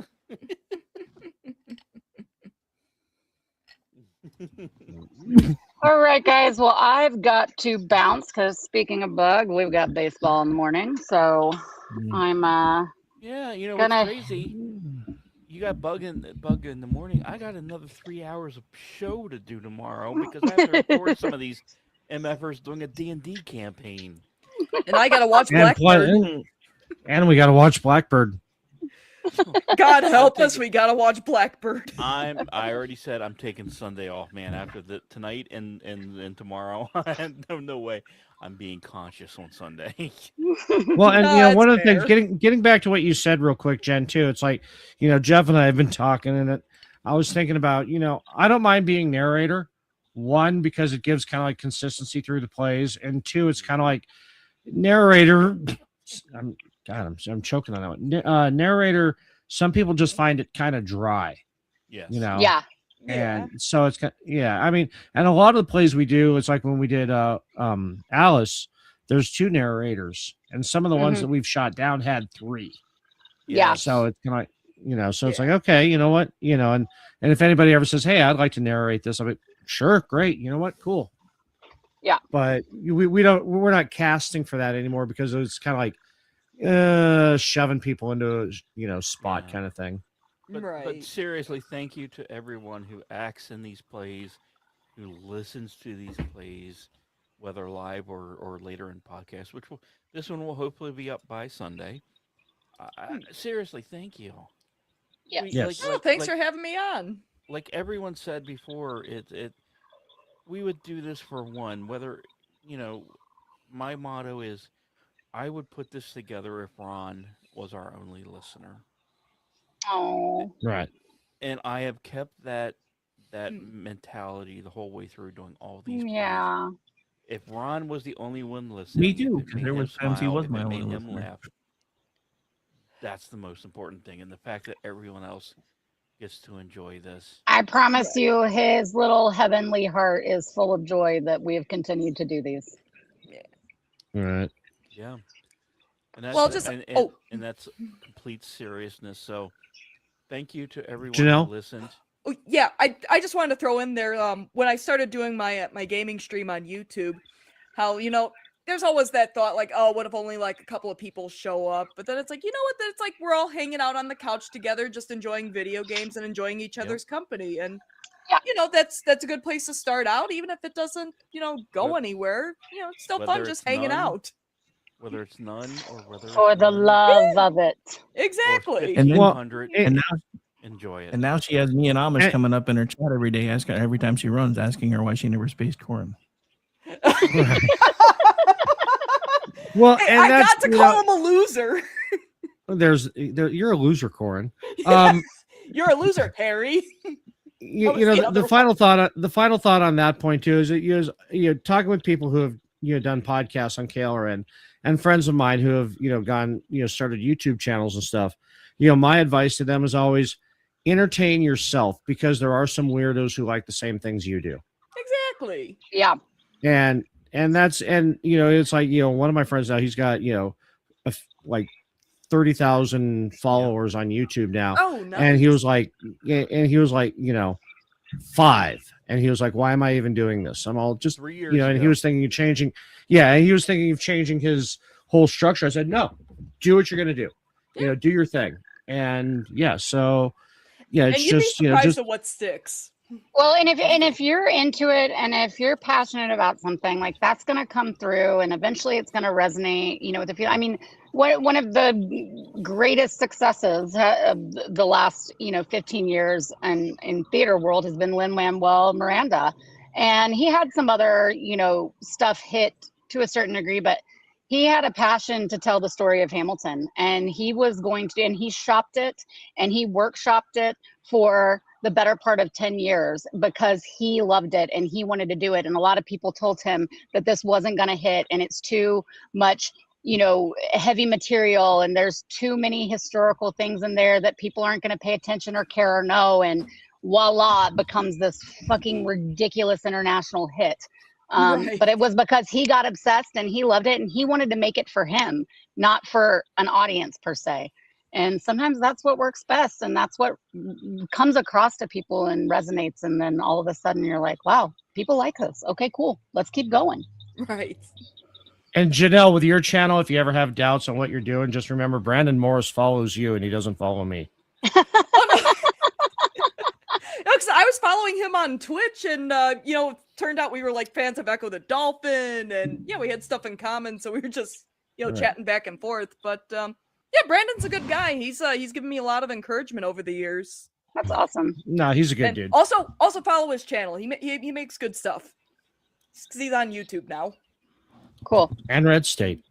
Yep. But usually does VIPs on Red State. Right. Well, he was the Misfits before my Misfits.